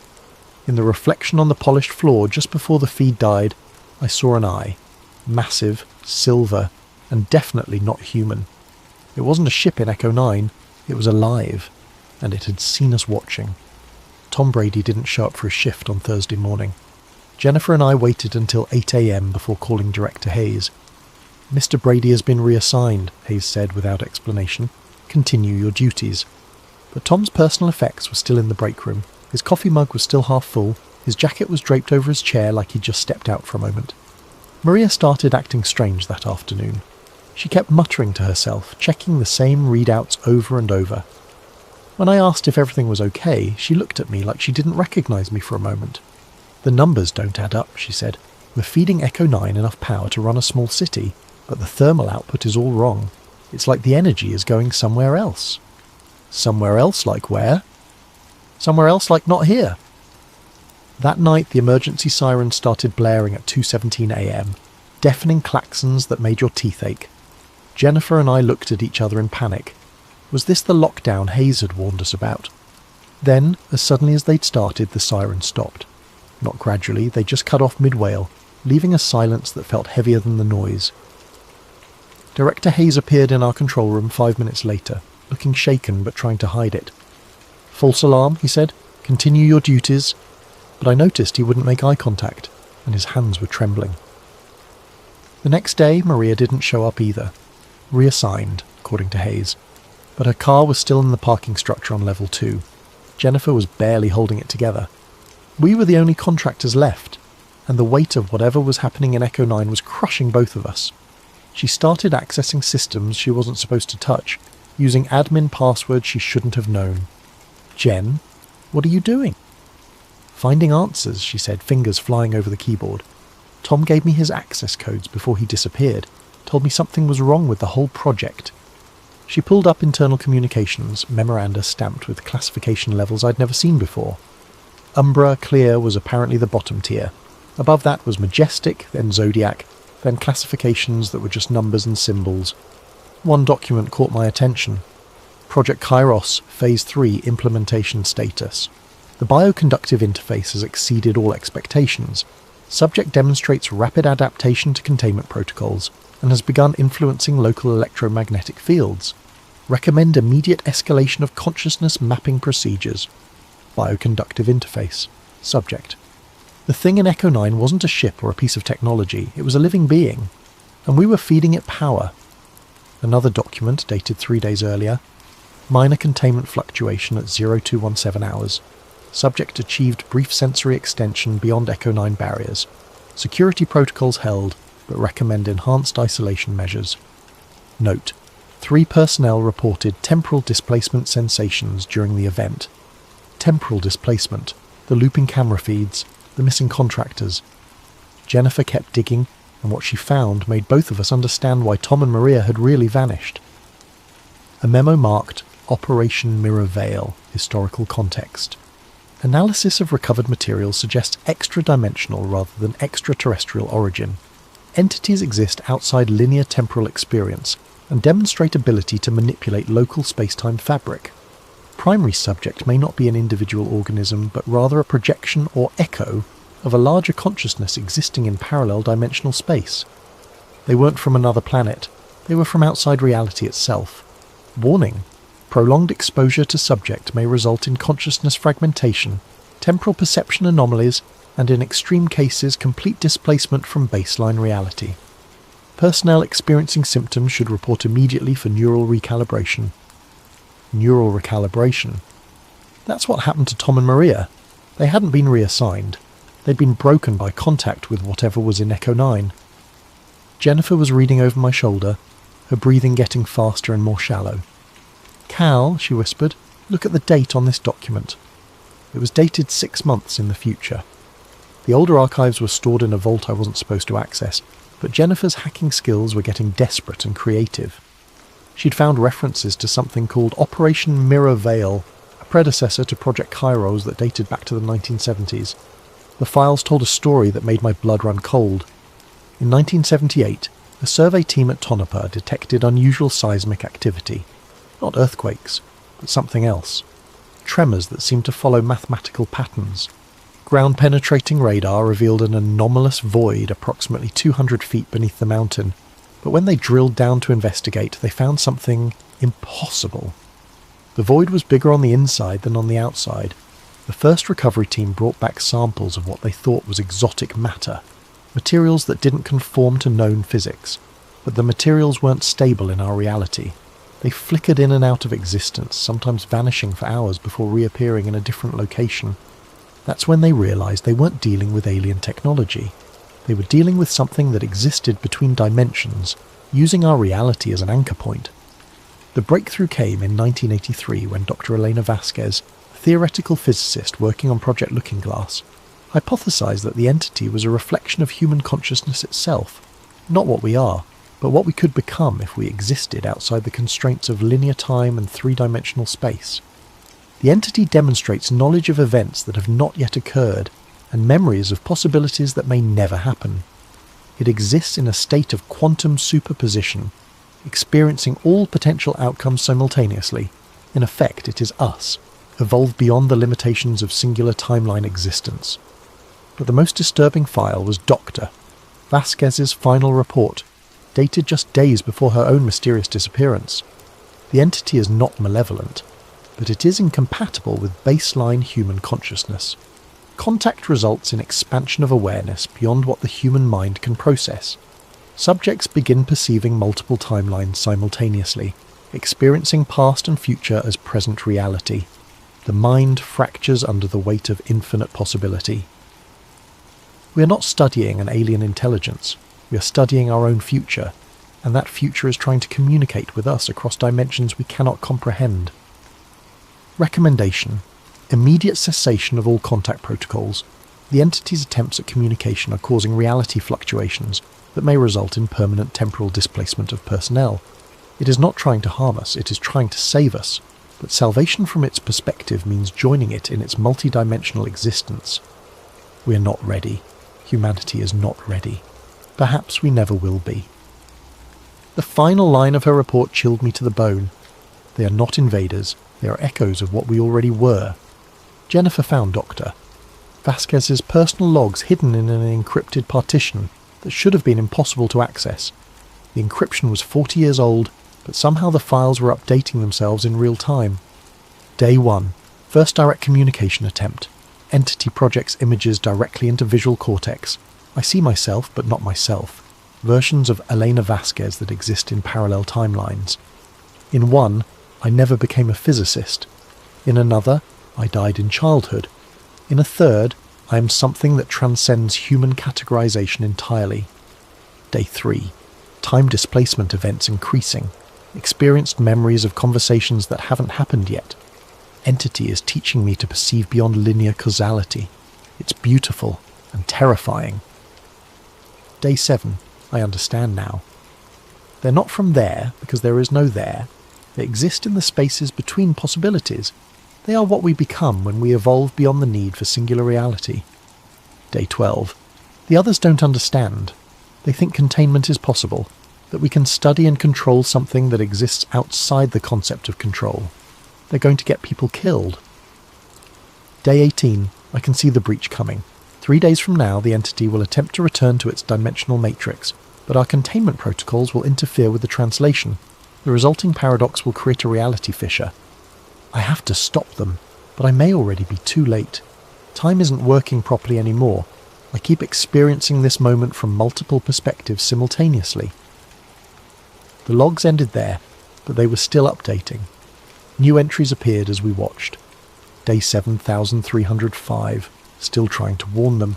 Elena variants across multiple timelines attempting intervention. Breach inevitable. Cal Monroe will survive, but survival is relative when reality becomes negotiable. Jennifer and I stared at the screen in horror. Dr. Vasquez had been missing for 40 years, but somehow she was still writing reports. That's when the lights went out. Not gradually, they snapped off like someone had thrown a switch. Emergency lighting should have kicked in immediately, but we were left in absolute darkness. The only sound was the humming of the power grid, and even that was changing pitch, becoming something organic and musical. Then Jennifer screamed. I fumbled for my flashlight and found her standing rigid, staring at something I couldn't see. Her eyes were wide and silver, reflecting light that wasn't there. "Cal," she whispered, but her voice sounded like it was coming from multiple directions at once. "It's getting out."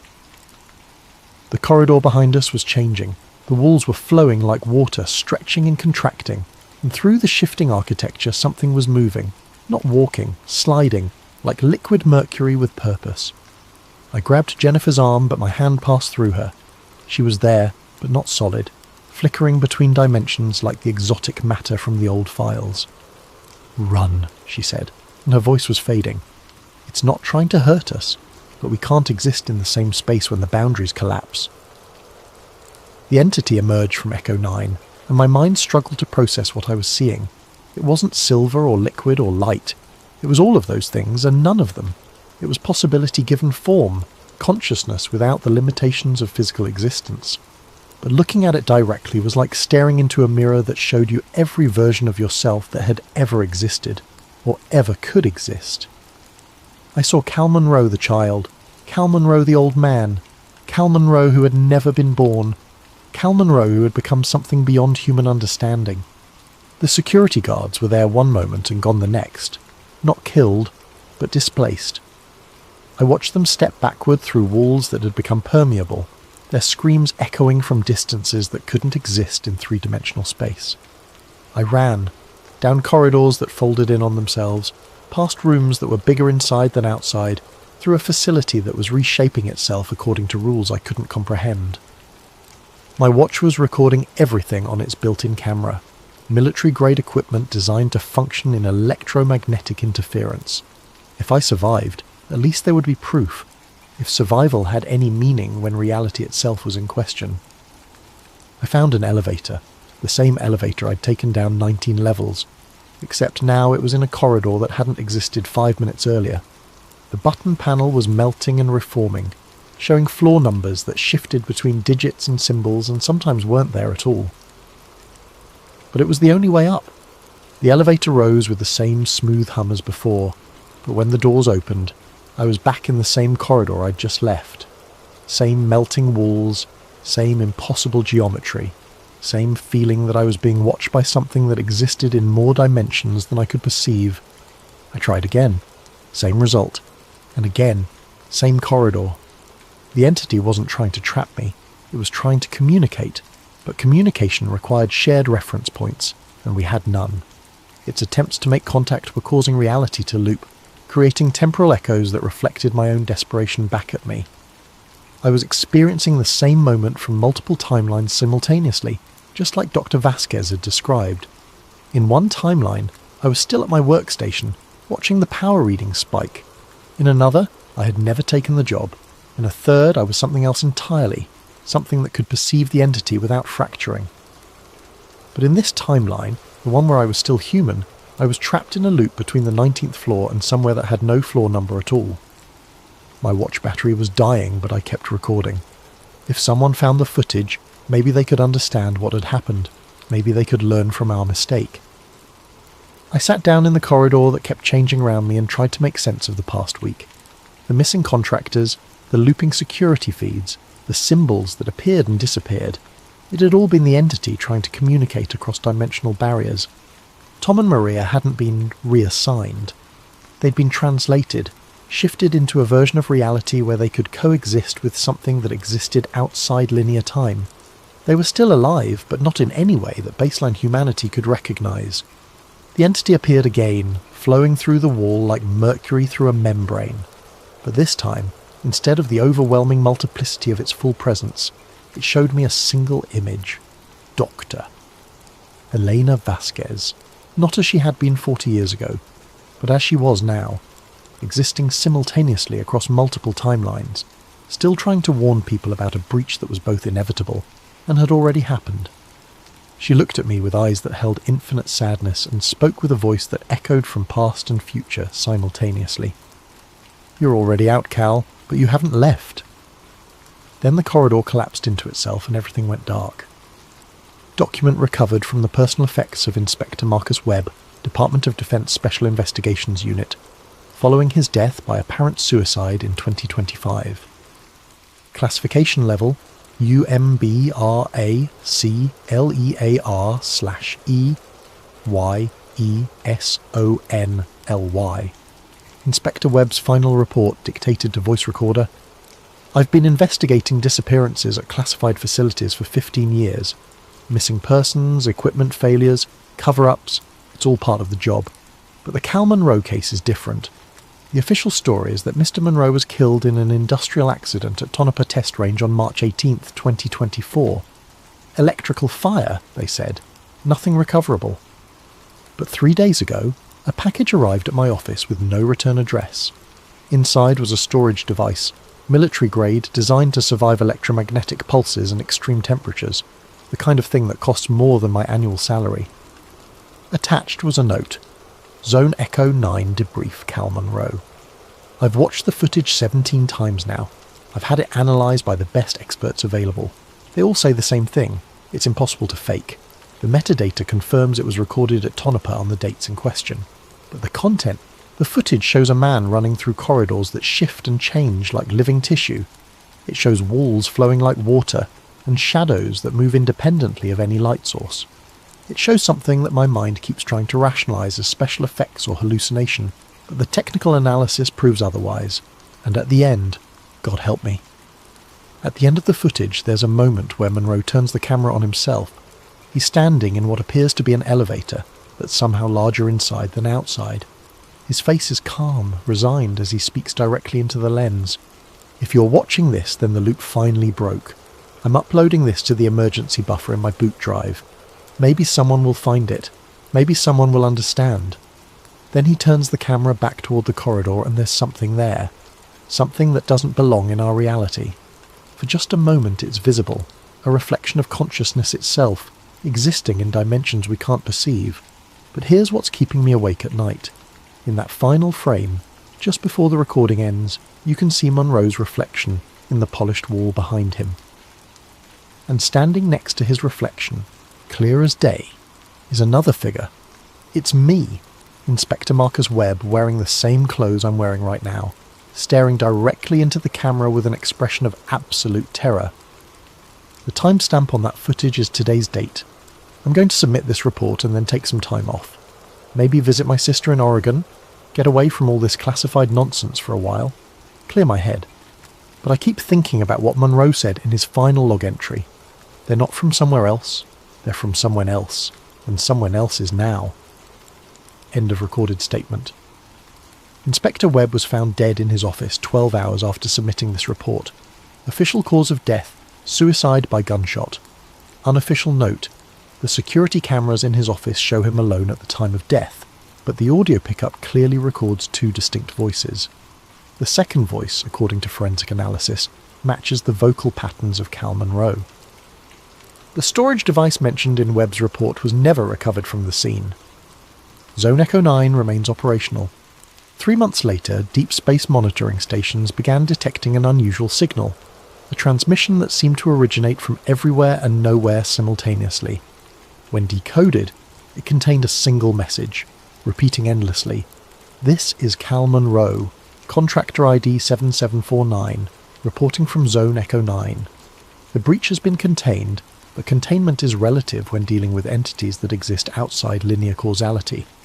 To anyone receiving this transmission, Area 52 is not a place. It's a state of being, and that state is contagious. If you're investigating disappearances at classified facilities, stop. If you're experiencing temporal displacement sensations, seek help immediately. If you're reading reports about Project Kairos or Operation Mirror Veil, you may already be compromised. The entity isn't hostile. It's trying to save us from ourselves by showing us what we could become. But evolution forced upon consciousness that isn't ready results in fracturing of identity across multiple timelines. I'm still here, I'm always here. Time isn't working properly anymore, so here and there and when don't mean what they used to mean. To my family, I'm sorry I can't come home. Home is a temporal location, and I exist in all temporal locations simultaneously now. To the researchers, stop trying to contain what cannot be contained. The entity doesn't want to invade our reality, it wants to invite us into its own. But the invitation is dangerous because we're not ready to exist outside singular timeline experience. To future investigators, the truth about Area 52 isn't hidden underground in Nevada. It's hidden in the spaces between moments, in the gaps between what is and what could be. And sometimes, if you know how to look, you can see those gaps opening. This is Cal Monroe, signing off from everywhere and nowhere. Take care of each other. Trust me when I tell you that love is the only thing that exists consistently across all timelines. See you around. Or maybe I already have.